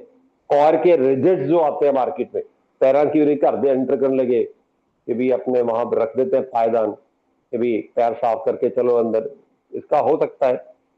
देखो, बाहर वाला जो ग्रीन मेम्ब्रेन में बोली एपिकार्प, ब्राउन फाइबर मीजोकार्प, इनको रिमूव कर दो, अंदर हार्ड शेल आ जाता है, एंडोकार्प। हार्ड शेल क्या आएगा? एंडोकार्प। 3 लेयर होगी। अगर कहीं ब्राउन नारियल मिल गया, वहां एपिकार्प नहीं है, मीजो एंडो है। अगर कहते तो किसी पुडिंग में काट के नारियल डालना है, वो सिर्फ सीड होगा। वो क्या होगा? सिर्फ seed. Epi meso endocarp remove कर देंगे। अब देखना है, जो अब ये यहां गलती होती है, edible part of coconut, endo sperm या कार्प, एंडोकार्प या एंडोस्पर्म, ये एग्जामिनर मिक्स करेंगे एंडो वाले वर्ड, आपको वहां कंफ्यूजन हो जाना है। अरे एंडोकार्प इज हार्ड शेल, उसको क्यों खाएंगे? एंडोकार्प कल को चॉइस में आए, edible part of coconut, endosperm choice में नहीं है। Endosperm is a part of seed, broad answer क्या होगा? सीड। पिन पॉइंट बेस्ट उसमें से उसका सब पार्ट, दैट इज एंडोस्पर्म। अब लिख लोगे इसके लिए अपने लिए, the edible part of coconut, edible part of coconut. बेटा मैंने इस ढंग से लिखा ना, ये नीट में आपको प्रॉब्लम ना आए। पहले होगा सीड, एडिबल पार्ट क्या होगा? Seed. Main part of seed which we eat, main part of seed which we eat, main part of seed which we eat is endosperm.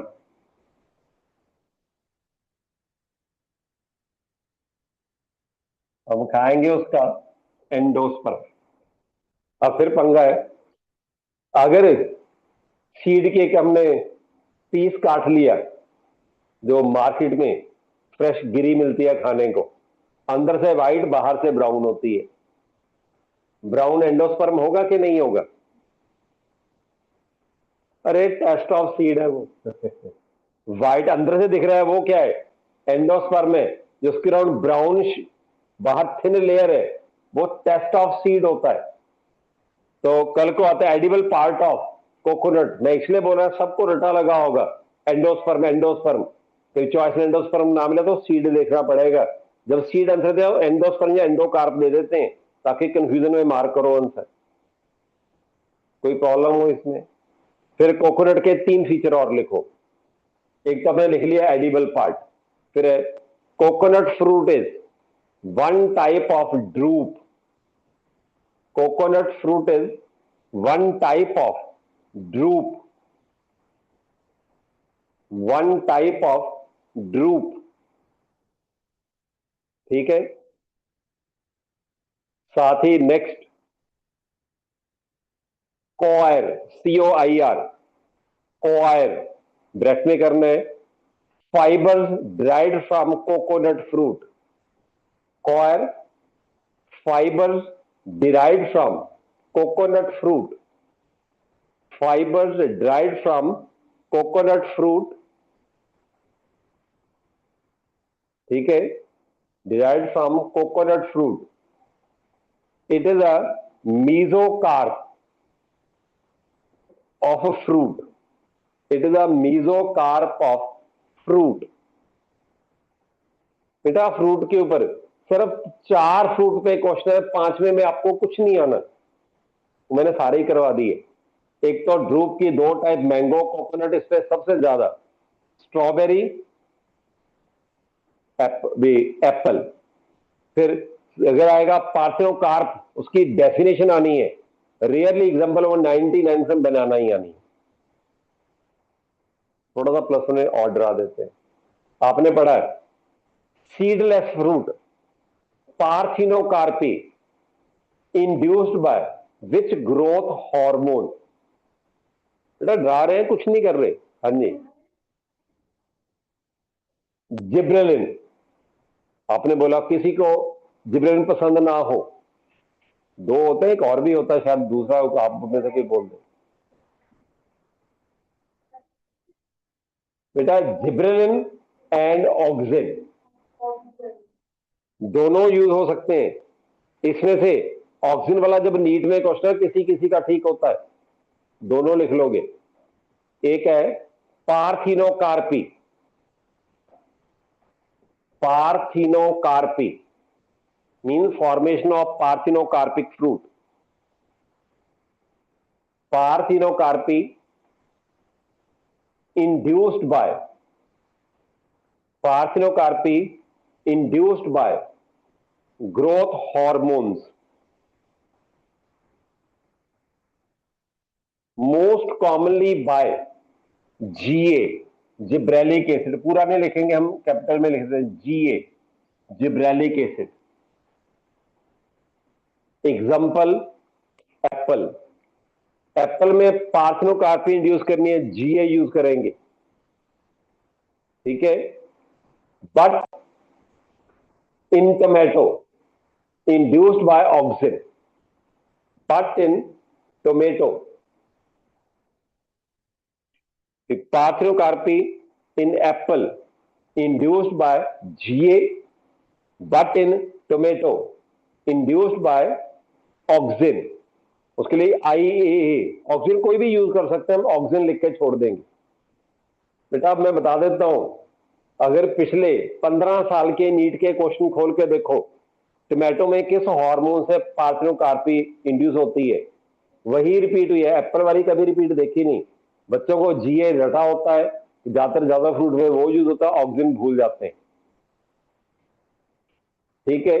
बेटा ये तो मैंने थोड़ा सा फ्रूट को पिक किया था।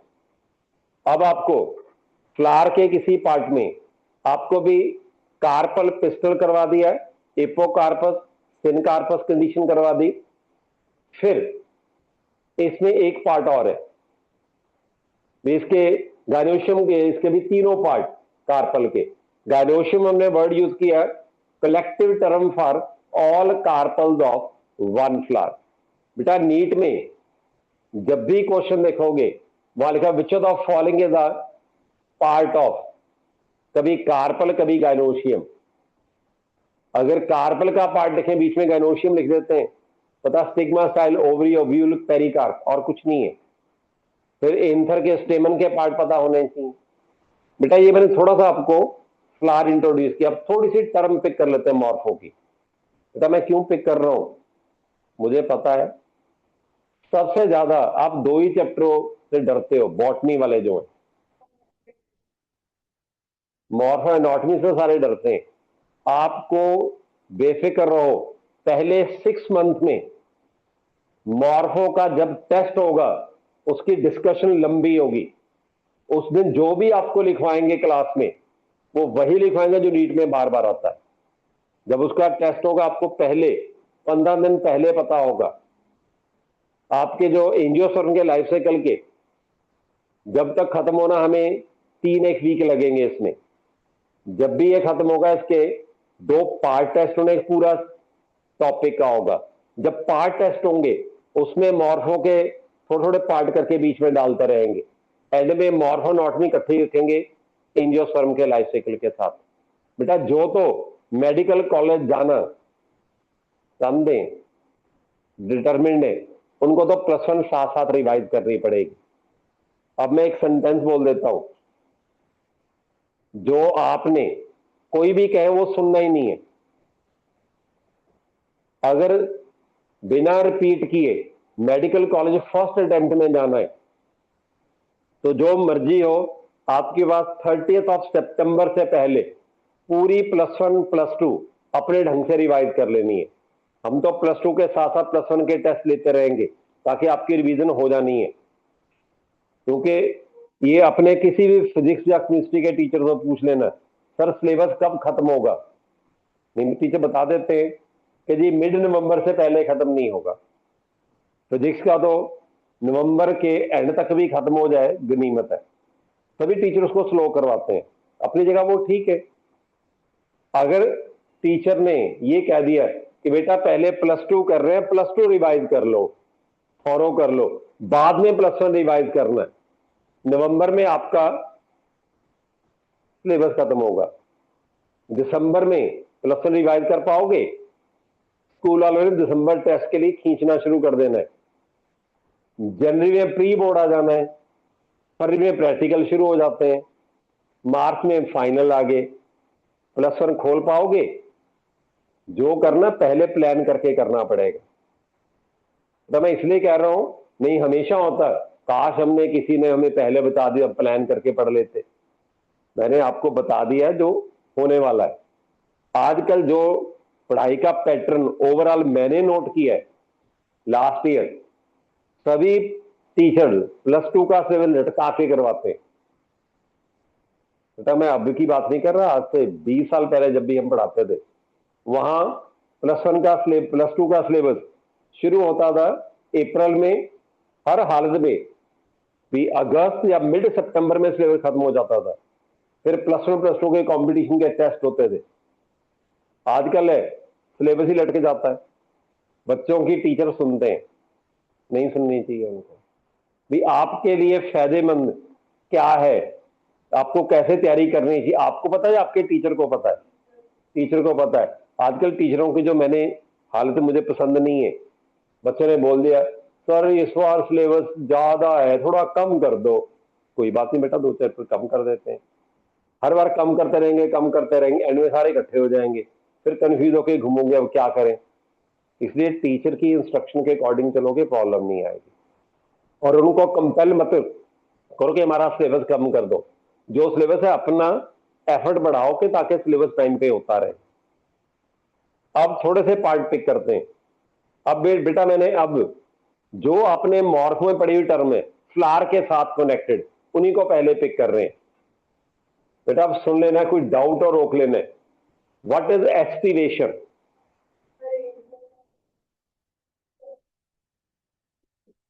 हाँ जी, एस्टिवेशन क्या है? अरेंजमेंट ऑफ पेटल्स और sepals relative to one another in one whirl of petals or sepals।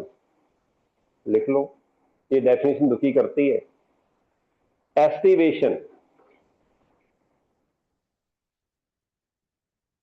Aestivation ये भी relative arrangement of, relative arrangement of, relative arrangement of petals or sepals within one whirl, within one whirl of a flower, within one whirl of a flower। बेटा यहां पे मैंने जो aestivation की type है सिर्फ डायग्राम से समझानी है, ठीक है। आप चाहो तो वो डायग्राम ड्रॉ कर सकते, जिनको आती है वो ड्रॉ मत करो, जो ड्रॉ करना चाहता है उसको रोकेंगे नहीं। इसमें एग्जाम्पल बेस्ड और डेफिनेशन बेस्ड क्वेश्चन नीट में आते हैं, कुछ नहीं कर रहे, +1 रिवाइज कर रहे हैं। अब देखो पहली एस्टिमेशन है वेलवेट। बेटा वेलवेट में क्या होता है, अगर ये पेटल या सेपल की एक वर्ल हमने इसमें ड्रॉ करनी है, ज्यादातर फ्लावर में 5 पेटल या 5 सेपल होते हैं। इसमें क्या होगा, जो वर्ल में पेटल या सेपल्स है वो आपस में क्लोजली पड़ेंगे विदाउट एनी ओवरलैपिंग। अब देखो एक पेटल मैं यहां ड्रॉ कर देता हूं, दूसरा पेटल मैं यहां ड्रॉ कर देता हूं, तीसरा पेटल यहां ड्रॉ किया हुआ है, फोर्थ पेटल यहां ड्रॉ किया एंड सो ऑन। अब देखो इनकी जो मार्जिन है दे लाई क्लोज टू वन अनदर, आपस में अटैच भी हो सकती हैं पर ओवरलैपिंग बिल्कुल नहीं होगी। ये क्या है? Velvet aestivation. ये हम ज्यादातर सेपल या पेटल में पढ़ते हैं, कैलोट्रोपिस। ये एनसीईआरटी में एग्जांपल है, बार बार रिपीट हुई हुई है। या तो डायग्राम ड्रॉ की होगा भी एस्टिवेशन कौन सी है, या इसकी एग्जांपल कौन सी है, या नाम से एग्जांपल को कोरिलेट करना होगा। कोई प्रॉब्लम इसमें? आपने सोलानेसी के पेटल सेपल दोनों में यही एस्टिवेशन होती है। फिर दूसरी है ट्विस्टेड एस्टिवेशन।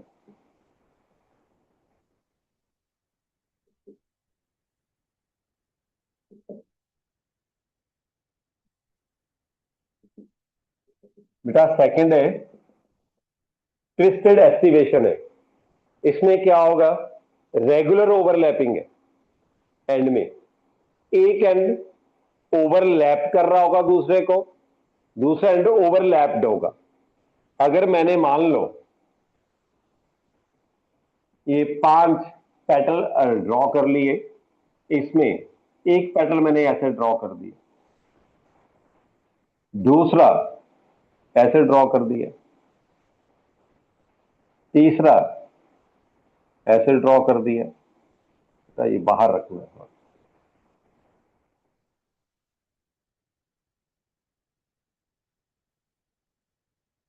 अगर देखोगे यहां रेगुलर ओवरलैपिंग है, इसका एक एंड क्या ओवरलैप्ड बाय दिस वन, यहां पे ओवरलैपिंग द नेक्स्ट वन, ये रेगुलर ओवरलैपिंग है। इसमें जो एग्जांपल है 90% एक ही रिपीट होते हैं एग्जाम में। बिस्कस फैमिली आपके सिलेबस में है मालवेसी। अदरवाइज जो एनसीईआरटी में इसकी 2 एग्जांपलें और दी हुई हैं, चाइना रोज,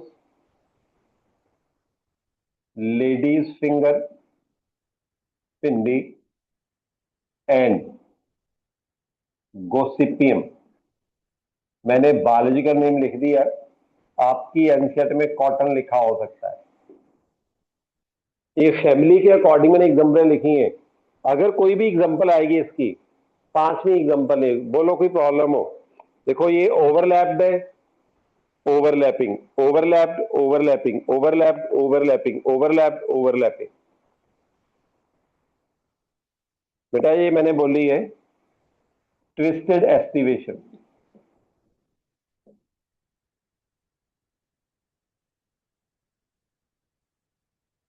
तीसरी, बेटा आपकी एनसीईआरटी में सिर्फ 4 दी हुई है।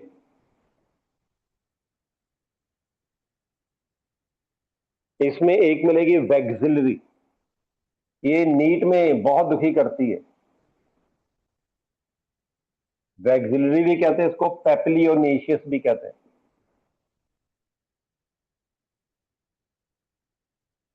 वैक्सिलरी भी कहते हैं इसको, पेप्लियोनेशियस भी कहते हैं। बेटा इसको अगर सही ढंग से समझना है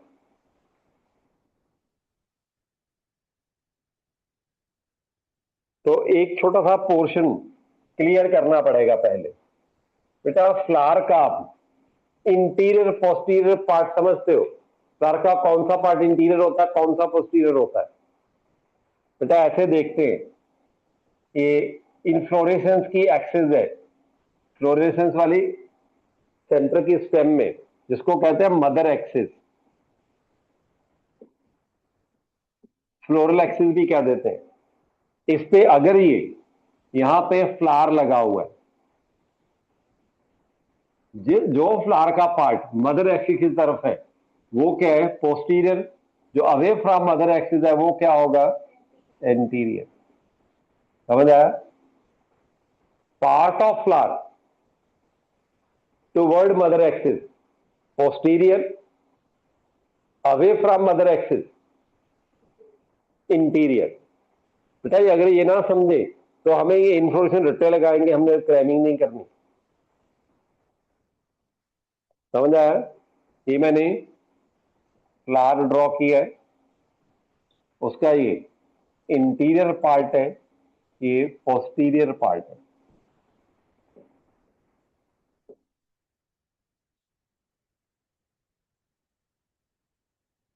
बेटा अगर ये डायग्राम नहीं समझोगे तो पेप्लियोनेशियस वैक्सिलरी एस्टिवेशन को क्रैम करोगे। आई डोंट वांट कि इसकी क्रैमिंग करो। अब यहां पे ड्रॉ कर रहे हैं। बेटा आपकी एनसीईआरटी में इसको थोड़ा सा इलोंगेट करके ड्रॉ किया होता है। ये जो एस्टिवेशन इसकी एग्जांपल है, जो एनसीईआरटी पी बीन गुलमोहर, बेटा यही 3 एग्जांपलें मिलेंगी एनसीईआरटी में, पी बीन एंड गुलमोहर। अगर इसको हमने ड्रॉ करना हो, इसमें एक ये 5 हमने पेटल में दिखा रहे हैं, सेपल में नहीं दिखा रहे। ये हम एस्टिवेशन किस में दिखा रहे हैं, पेटल्स कह लो या करोला में दिखा रहे हैं। ये अगर मैंने डॉट लगाया है, डॉट को मदर एक्सिस कहते हैं। बेटा फ्लोरल डायग्राम में डॉट को क्या कहते हैं, समझाने के लिए लिख देता हूं मैं, अदरवाइज डायग्राम में कभी लेबल नहीं करते इसको। मदर एक्सिस, जो इसमें लार्ज पोस्टीरियर पेटल होगा, सिंगल लार्ज पोस्टीरियर पेटल, इसको कहते हैं स्टैंडर्ड। क्या कहेंगे इसको, स्टैंडर्ड। फिर जो साइडों वाले 2 स्मॉलर होंगे,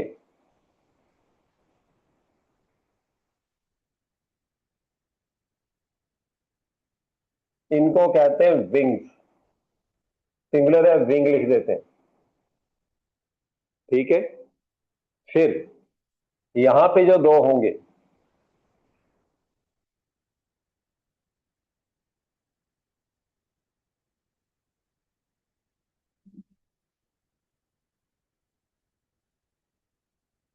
ये आपस में फ्यूज्ड है, इनको कहते हैं कील। ऑब्वियसली कील क्या होंगे, एंटीरियर साइड पे स्टैंड होगा, पोस्टीरियर विंग्स होंगे, लेटरल। बेटा मैंने डायग्राम में छोटे कर दिए, मैंने क्या कर दिया, डायग्राम में ये कर दिए थोड़े छोटे कर दिए। अदरवाइज पी के फ्लावर में ये थोड़े अंदर की तरफ होते हैं, वो एंड्रोशियम गायनोशियम को पूरी तरह कवर करते हैं। एंड्रोशियम गायनोशियम को क्या करेंगे, पूरी तरह कवर करेंगे। इसका मतलब क्या है, कोई पोलन ग्रेन इसकी स्टिग्मा तक बाहर से आएगा ही नहीं, अपना पोलन पहुंचेगा स्टिग्मा पे। बेटा अगर मान लो ऐसे क्लोज पार्ट है, इसी में एंथर है, इसी में स्टिग्मा है, तो बाहर का पोलन कहां से आएगा, अंदर वाला ही पोलन स्टिग्मा पे जाएगा। हो सकता है self pollination. Pollen grain of same flower reach on stigma of same flower, ये सेल्फ पॉलिनेशन है। आपने 10th क्लास में मेंडलिज्म पढ़ा हुआ है, मेंडल के लॉज पढ़े होंगे, पढ़ा होगा why Mendel chose P plant, it shows self pollination. क्यों सेल्फ पॉलिनेशन करता है, sex organ enclosed with in कील, तो बाहर से पॉलिनेशन नहीं होगी। अब बेटा ये डायग्राम जो मैंने दिखाई है, आपकी एनसीईआरटी में लिखा हुआ है, interior 2 petals are called keel, large posterior petal is called स्पेंडेड, लेटरल आर विंग्स। यहां स्पेंडेड और कील की पोजीशन पे ऑब्जेक्टिव में क्वेश्चन आता है। अगर ये पूरा डिटेल में समझाया ना हो तो क्रैमिंग से बात नहीं बनने वाली। बोलो इस एस्टिवेशन में कोई प्रॉब्लम हो।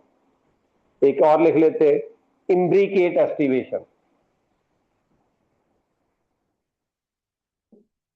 बेटा इसमें डरने की जरूरत नहीं है, मेरा आज का काम ही था डराना है थोड़ा सा, क्योंकि भी मॉर्फो पसंद नहीं होती, थोड़ी सी करवा दो फिर बोल दो कि पहले टेस्ट में पूरी मॉर्फो आएगी तो डर के मारे एनसीईआरटी से पढ़ लेंगे। बेटा जब तक हमारा ये एंजियोस्पर्म का लाइफ साइकिल चल रहा है, इसके साथ साथ टाइम निकाल के मॉर्फो और एनाटॉमी पढ़नी है। पहले मॉर्फो शुरू करो। मान लो एक दिन आपका टारगेट है, आज मैंने रूट ही करनी है पूरी मॉर्फो में से, आधा घंटा लगेगा मुश्किल से। अगर प्लान करके नहीं पढ़े, नहीं मॉर्फो हो पानी, डाउट आता है क्लास के आगे पीछे पूछता रहो। नेक्स्ट प्लान के लिए मैंने स्टेम पढ़नी है। तीसरा प्लान के लिए आज मैंने रूट स्टेम लीफ पढ़ना है। फिर आज मैंने फ्लावर पढ़ना है, एंड्रोशियम, गाइनोशियम, एक एक पार्ट करोगे। डेली आधा घंटा +1 के लिए निकाल लो। बाकी जो अपना केमिस्ट्री फिजिक्स पढ़ते पढ़ते रहो। हाफ एन आवर निकालना जरूरी है। और एग्जाम्पलें भूलोगे मॉर्फो की, +1 में बोला था लिस्टें बना लो, उसकी लिस्टें बना के बार बार पढ़ोगे, याद हो जाएंगी, अदरवाइज याद नहीं होंगी। बोलो बेटा इसमें कोई प्रॉब्लम हो। अब आते हैं इम्ब्रिकेट। इसमें कहते हैं irregular overlapping of petals or sepals in a whirl of petal sepals। इसमें मैंने क्या बोला है, irregular overlapping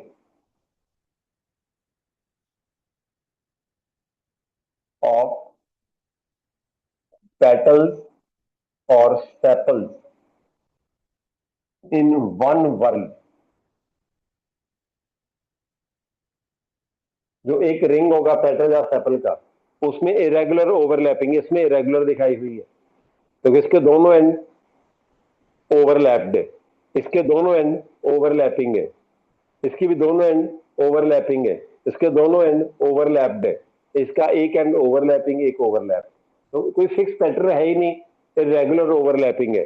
ये इम्ब्रिकेट एस्टिवेशन है बेटा। इसकी भी इम्ब्रिकेट की दो सब टाइप है, उसमें से एक विक्सिलरी है, वो उस लेवल तक आपके सिलेबस में नहीं है। जो बीएससी कोई गलती से करेगा करता रहेगा, हमने अभी क्यों टेंशन लेनी। बोलो एक्टिवेशन में कोई प्रॉब्लम है बेटा? हमें एग्जाम्पलों पे फोकस करना है। देखो मैंने बोला है वेलवेट में एक ही एग्जाम्पल है एनसीईआरटी में, कैलोट्रोपिस।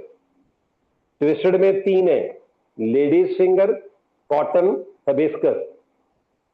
वैक्सिलरी की 3 है, पी, बीन, गुलमोहर। बेटा बीन जो बोल रही है, फ्रांस बीन, सोयाबीन, सारी बीन आ जानी है, पेरे वाली बीन नहीं है, ये बस इतना फर्क है।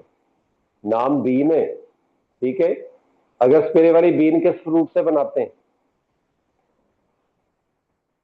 अरे घिया कद्दू है सुक्या होया, बिचों बीज कढ़ ले, ਉਹਦੀ छाल की स्पेरा बीन बना के बजाता रहता है।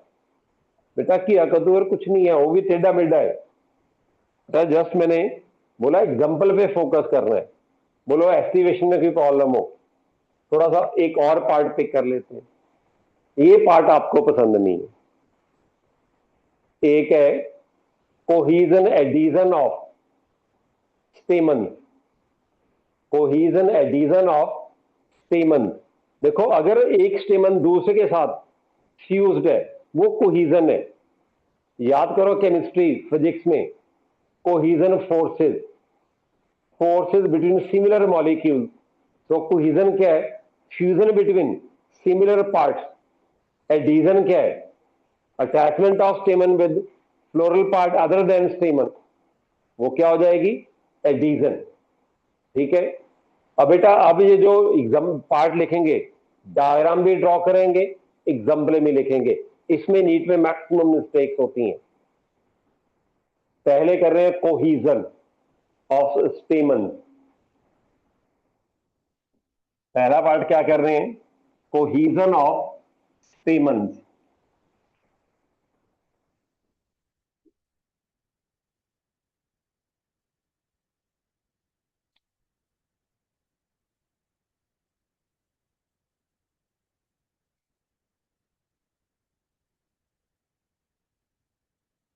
लिख लोगे ये ब्रैकेट में,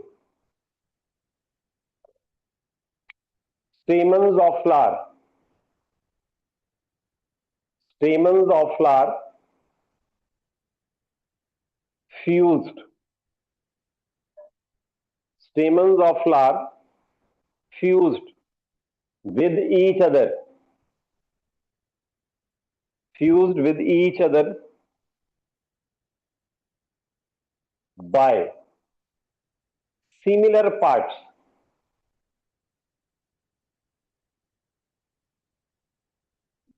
fuse each other by similar parts. अब देखो, इसकी पहली टाइप है अडेल्फस कंडीशन या अडेल्फस स्टेमन। प्लूरल में लिखना है, अडेल्फस स्टेमन। इसके आगे लिख लोगे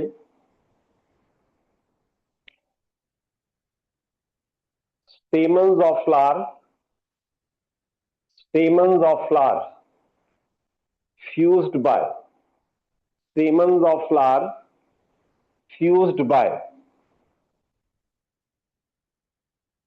their filaments only, by their filaments only। एक स्टेमन दूसरे स्टेमन से फिलामेंट से फ्यूज होगा, एंथर फ्री रहेंगे। ठीक है, अब इसकी पहली टाइप है मोनो अडल्फस।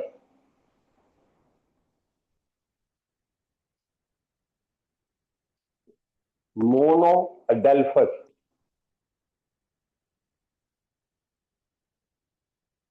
पहले सुन लो फिर लिखेंगे।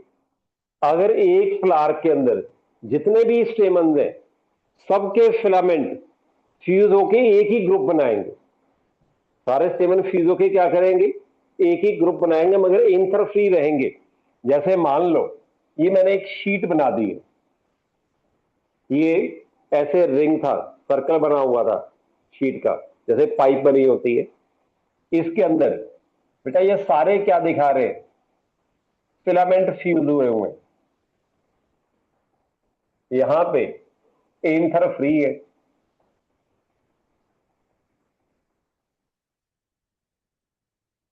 यहां पे क्या दिखा दिए, एंथर फ्री है। ये सारे के सारे फ्यूज्ड फिलामेंट्स हैं इन सिंगल ग्रुप, ये मोनोडल्फस कंडीशन। इसकी जो एग्जांपल है हिबिस्कस, एनसीईआरटी में दो एग्जांपल है, hibiscus and China rose. Family करनी हो तो मालवेसी, ये आपके सिलेबस में जो 6 फैमिलीज है उसमें से एक है मोनो अडल्फस।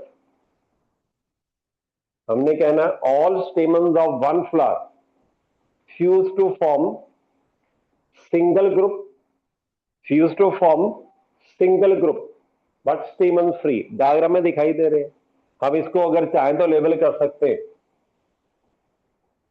फ्यूज्ड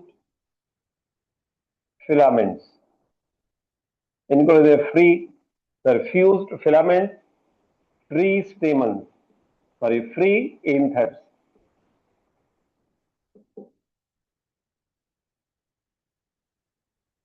ये मोनोडल्फस है।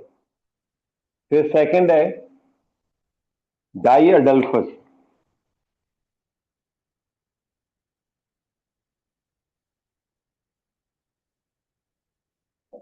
Die डल्फस स्टेमन,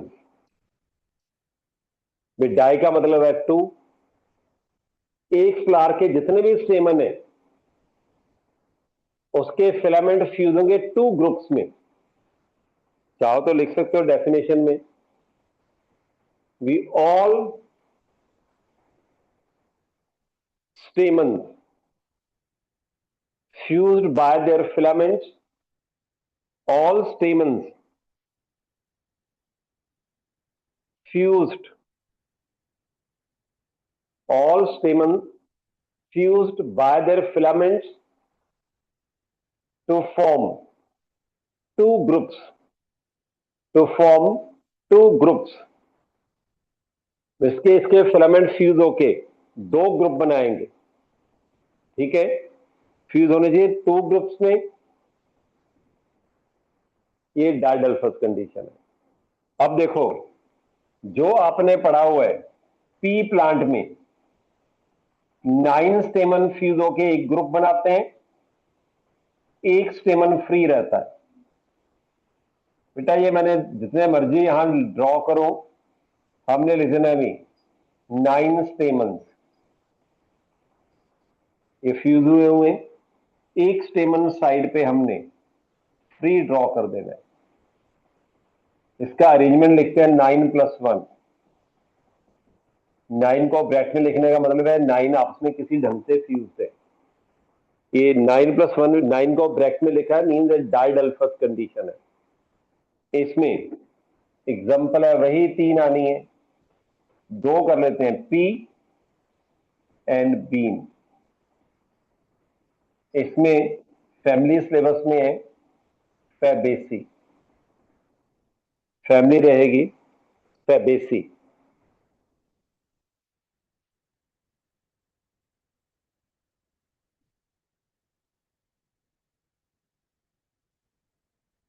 मोनोडल्फस, diadelphous,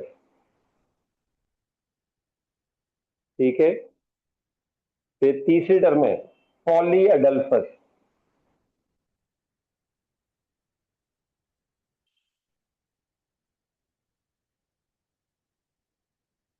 polyadelphous. इसमें ऑल स्टेमन, चलो बेटा आराम से ड्रॉ करो जो ड्रॉ कर रहे हो, तो कोई नहीं, स्लो चल पड़ेंगे, हमें इतनी जल्दी भी नहीं है। बेटा आज का तो लेक्चर सिर्फ हमने +1 में थोड़ा सा आपको लेके जाना था, नेक्स्ट टाइम से टॉपिक प्रॉपर चलेगा। फर्स्ट पेज आपके नोट्स का आज हो चुका है।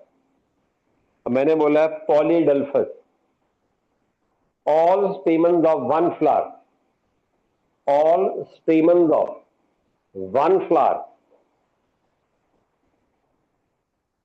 fused by their filaments, fused by their filaments,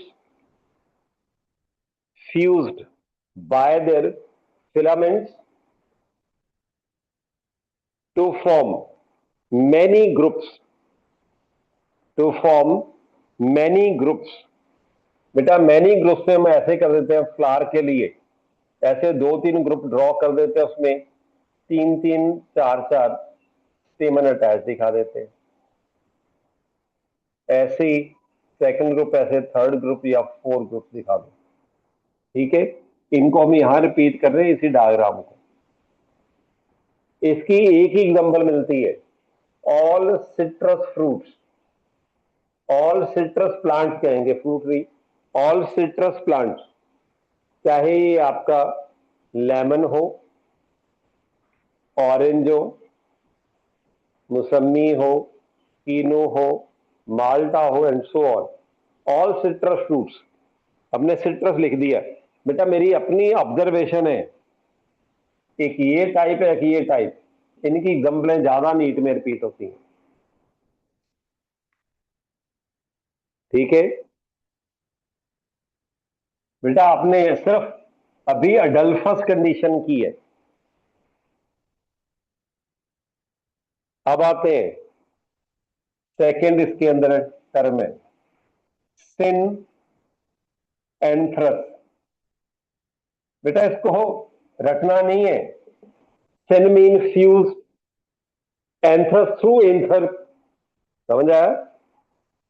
आप लिख लोगे, if in a flower, synanthrous condition में, if in a flower all stamens, all stamens fused through, all stamens fused through anthers but filaments free। उल्टा काम है, plus synanthus, if in a flower all stamens fused through anthers but filaments free, but filaments free। बेटा यहां पे anther fuse होंगे, filament free होंगे, condition क्या हो जाएगी? सिन एंथर, सिन मीन फ्यूज, एंथर फ्यूज है, फिलामेंट फ्री है। इसमें बेटा एक ही एग्जांपल आती है, सोलानेसी फैमिली,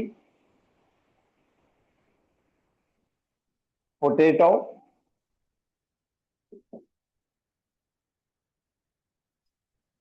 बेटा मेन इसमें पोटैटो एग्जांपल मिलेगी। इसको भी एक इसके लिए और नाम यूज करते हैं, वो आजकल गाइडों में मिलेगा, सिंजनीशियस। ये आप करो ना करो, जब मैं बोल रहा हूँ गाइडों में देखेगा, नीट में रिपीट नहीं होता है, इसका सिनोनिम। लास्ट टाइप है इसमें third,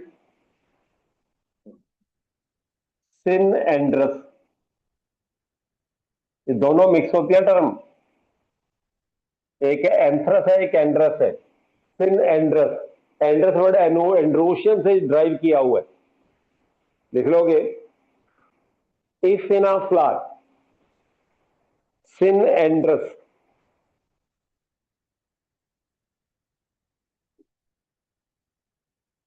if in a flower,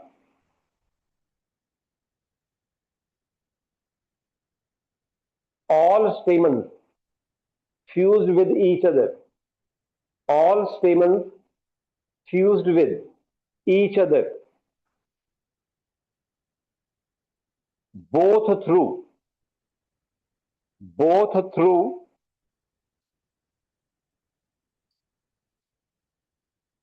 anthers and filaments, both through anthers and filaments। Anther भी आपसे फ्यूज्ड है, फिलामेंट भी फ्यूज्ड है, एक ही ग्रुप बनेगा। ये आपको मिलेगा पंपकिन,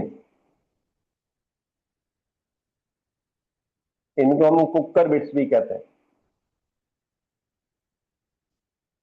तो याद रखना बड़ा इजी है। कुकर बिट्स में वो सारी मेंबर आएंगे, कुकर बिट ऐसी फैमिली है, कुकर बिट्स में वो सारे प्लांट आएंगे जिन्हों दे फ्रूट हम घर च सब्जी बनाने लिए यूज करते हैं।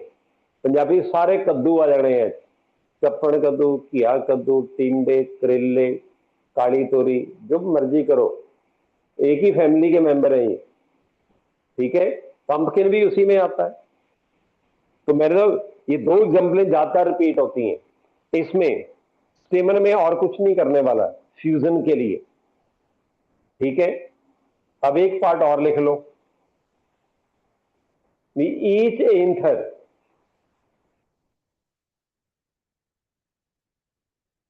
कॉमनली या टिपिकली, ईच एंथर कॉमनली या typically formed of two anther lobes. ये दो एंथर के लोब ड्रॉ किए मैंने।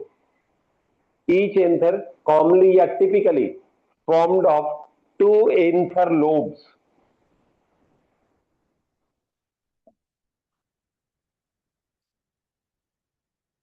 such anther is bythecus, such anther is bythecus।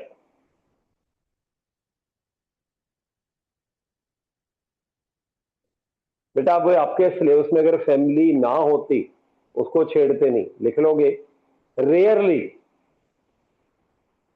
ये तो कॉमनली होगा, rarely one anther may contain, rarely one anther may contain one anther lobe,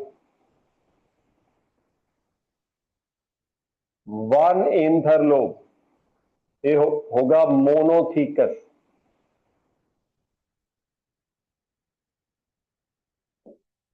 found in Malvaceae family, वही example hibiscus,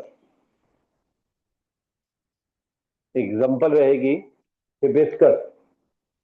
बेटा इसमें एक ही एग्जांपल चाहिए, hibiscus, dithecous, monothecous.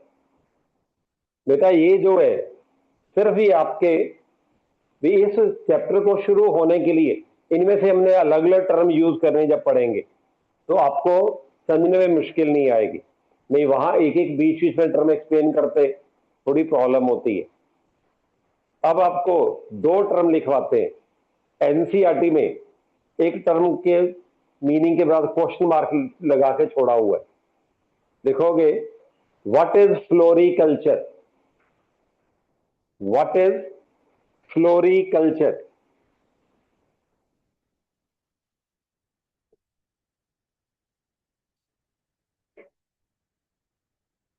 What is floriculture? लिख लोगे, साइंस या branch of science dealing with, branch of science dealing with cultivation of flowers. Science of a branch of science dealing with cultivation of flowers. Flower को हम economically exploit करेंगे। देखो economically flower को कैसे exploit करते हैं, जो आप इजीली समझते हो। सुना होगा, एक मार्केट में प्रोडक्ट आती है कलाकंद, मिठाई की बात नहीं कर रहे, रोज के पेटल से बनती है। उसमें चाशनी में रोज के पेटल डाल देते हैं, कुछ देर के लिए वेट करते हैं, फिर वो अरे जो मीठा पान खाते हैं उसमें कलाकंद डाली होती है, गुलकंद भी कहते हैं इसको। बेटा उर्दू का वर्ड है, गुल का मतलब फूल होता है, कंद होता है स्टेम, पर तो हम तो लीफ खा रहे होते हैं। ये उर्दू और संस्कृत का मिक्सचर है। अब तो मैंने बोला है भी जो है प्लांट की कल्टीवेशन कर रहे हैं हम, हमारा एम है उस प्लांट से फ्लावर लेने। ये क्या है? फ्लोरिकल्चर। एक है फ्लोरिस्टिक्स, एक वर्ड है, ऑब्जेक्टिव में ये टर्म यूज करते हैं दुखी करने के लिए, फ्लोरिस्टिक्स। ये सभी लेके आते हैं। ये भी साइंस ऑफ, या कब साइंस नहीं कहेंगे, art of making floral arrangements, art of making floral arrangements. नहीं, फ्लावर को इस ढंग से अरेंज करना है, अट्रैक्टिव सा बुक्का बनाना, और कुछ नहीं है। फ्लोरिस्टिक्स की शॉप्स मिलती हैं आपको। चलो आपको एक फीचर बता देते हैं, कल को जितनी भी टर्म जिसमें कल्चर आता है उसको याद करना बड़ा इजी रहेगा। चलो पढ़ा है, जो तो फ्लोरिकल्चर बोला है, अब आपको डेफिनेशन समझते सब कुछ हो, जो अगला वर्ड बोलूंगा। What is agriculture? पता सबको है क्या है, डिफाइन करना मुश्किल है। What is agriculture? Growing cash generating plants. बेटा खेती बाड़ी में क्या करना है, वो अपनी खेती बाड़ी की फसल बेच के पैसा ही इकट्ठा करना है, ये है। इसको कहते हैं growing plant for generating cash. फिर हॉर्टिकल्चर भी होता है और लैरिकल्चर भी होता है। हॉर्टिकल्चर क्या है? तीन है, फ्रूट, वेजिटेबल, फ्लावर, तीनों के लिए अगर प्लांट ग्रो करते हैं हॉर्टिकल्चर है। चंडीगढ़ का हॉर्टिकल्चरल डिपार्टमेंट है, जितने भी रोड साइड पे आमों के बाग लगे हैं उन्हीं के कंट्रोल में। तो ऑब्वियसली क्या है, फ्रूट के पीछे पड़े हुए हैं। फिर ऑर्नामेंटल फ्लावर भी लगाते हैं, कहीं गलती ना उस फ्लावर के बीच में कुछ सब्जियां भी लगा लेते हैं, पर गार्डन में सब्जी नहीं लगाएंगे। पता लगे भी गार्डन में हरिया मिर्चा लाइया से मिली कोई नहीं, क्योंकि थोड़ी सी पकनी है, जो फ्रीली अवेलेबल है कौन छोड़ेगा। ठीक है, हॉर्टिकल्चर में तीनों, वेजिटेबल, फ्लावर, फ्रूट्स के लिए। फिर एक और सुना होगा आपने, एपीकल्चर। ये है भी rearing of honey bee for honey and wax, for honey and wax। जो आपको पसंद नहीं आएगा भी, मेन प्रोडक्ट हनी बी की हम क्या यूज करते हैं? वैक्स यूज कर। सबको हनी लगता है, कहते हनी निचोड़ के वैक्स का सड़ देने, जबकि जो उसके छत्ते का वैक्स होता है उसको यूज करके जितनी मार्केट में पॉलिश आती है, चाहे जुत्ती वाली पॉलिश हो, गाड़ी की पॉलिश हो, स्कूटर में चमकाना है तो के सारी वही पॉलिश यूज होती है। इवन उसमें से कुछ पॉलिश आपके दरवाजों के अंदर भी यूज करते हैं, स्प्रे करके पेंट। मेन प्रोडक्ट वो है, हनी तो सिंपल बाई प्रोडक्ट है उसकी। एक ऐसी है सेरिकल्चर, ये 10th पढ़ी हुई है, ध्यान बेटा। Reading of silk worm, moth नहीं कहा मैंने, सिल्क वॉर्म बोला है। Silk worm is caterpillar of silk moth. उसने सिल्क प्रोड्यूस करनी है, मोथ ने प्रोड्यूस नहीं करनी। अब वैसे बोल देते हैं सिल्क, जो नेचुरल सिल्क है उसमें कौन सा बायोमॉलिक्यूल होता है? लिपिड होते हैं, प्रोटीन होते हैं, कार्बोहाइड्रेट होते हैं, या न्यूक्लिक एसिड होते हैं? तुक्के मारो, 25% ठीक हो सकता है। प्रोटीन, फाइब्रिन प्रोटीन होता है। वही सिल्क के कपड़े में प्रोटीन होता है, वही प्रोटीन भी स्पाइडर वेब में होता है। स्पाइडर वेब में या स्पाइडरमैन वाले वेब में नहीं होता, स्पाइडर वेब में होता है। स्पाइडरमैन के वेब में तो मजाक कर रहे हैं, वो आम से कुछ नहीं निकल सकता ऐसे, वो तो फिक्शन है, कुछ भी दिखा सकते हैं। बेटा ये मैंने आपको हिंट क्या दिया है? नहीं, कई टर्म एक पढ़ेंगे, उसमें 4-6 क्लास में बोल देते हैं, एमसीक्यू में यूज होंगी, आंसर तो वही होगा जो सिलेबस में है। बेटा मैंने हमें यहाँ क्या क्या, फ्लोरिकल्चर एनसीईआरटी में लिखा हुआ है, science of cultivating plants for flower is called as. Term कहीं नहीं लिखी एनसीईआरटी में, तो आपको मैं आपके नोट्स में लिखी होगी फ्लोरिकल्चर। ठीक है, आज इतना ही छोड़ देते हैं। अब हम आगे वाले टॉपिक में भी एंड्रोशियम गाइनोशियम की डिटेल स्ट्रक्चर रिप्रोडक्शन वाला पार्ट पढ़ेंगे। इसमें +1 +2 की इंटेग्रेशन थ्रू आउट चलती रहनी है। बेटा ये फर्स्ट चैप्टर के फर्दर टाइमिंग ये 10-12 पेज है, इनको रखो, जब बुकलेट होगी आ जाएगी तो आपको बुकलेट दे देंगे। बेटा इसको आपस में बांटो, जो बचेंगे वापस कर जाओ। एक रखो, बाकी आगे शिफ्ट कर दो, घूमते अंत तक पहुंच जाएंगे।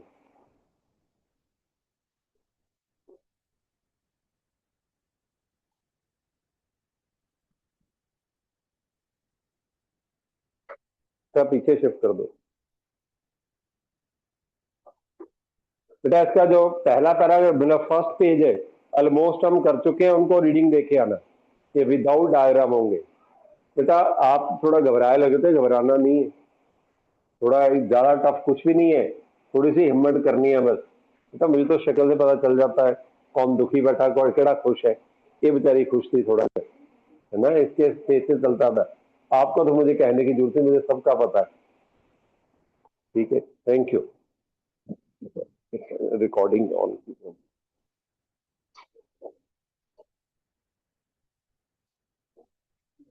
बेटा आपने अपना नाम लिखवा के जाना है अंदर ना ऑफिस में।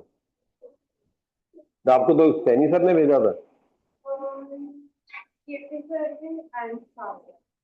अच्छा अच्छा, सामने में कोई नहीं, अंदर और नाम लिखवा के जाना।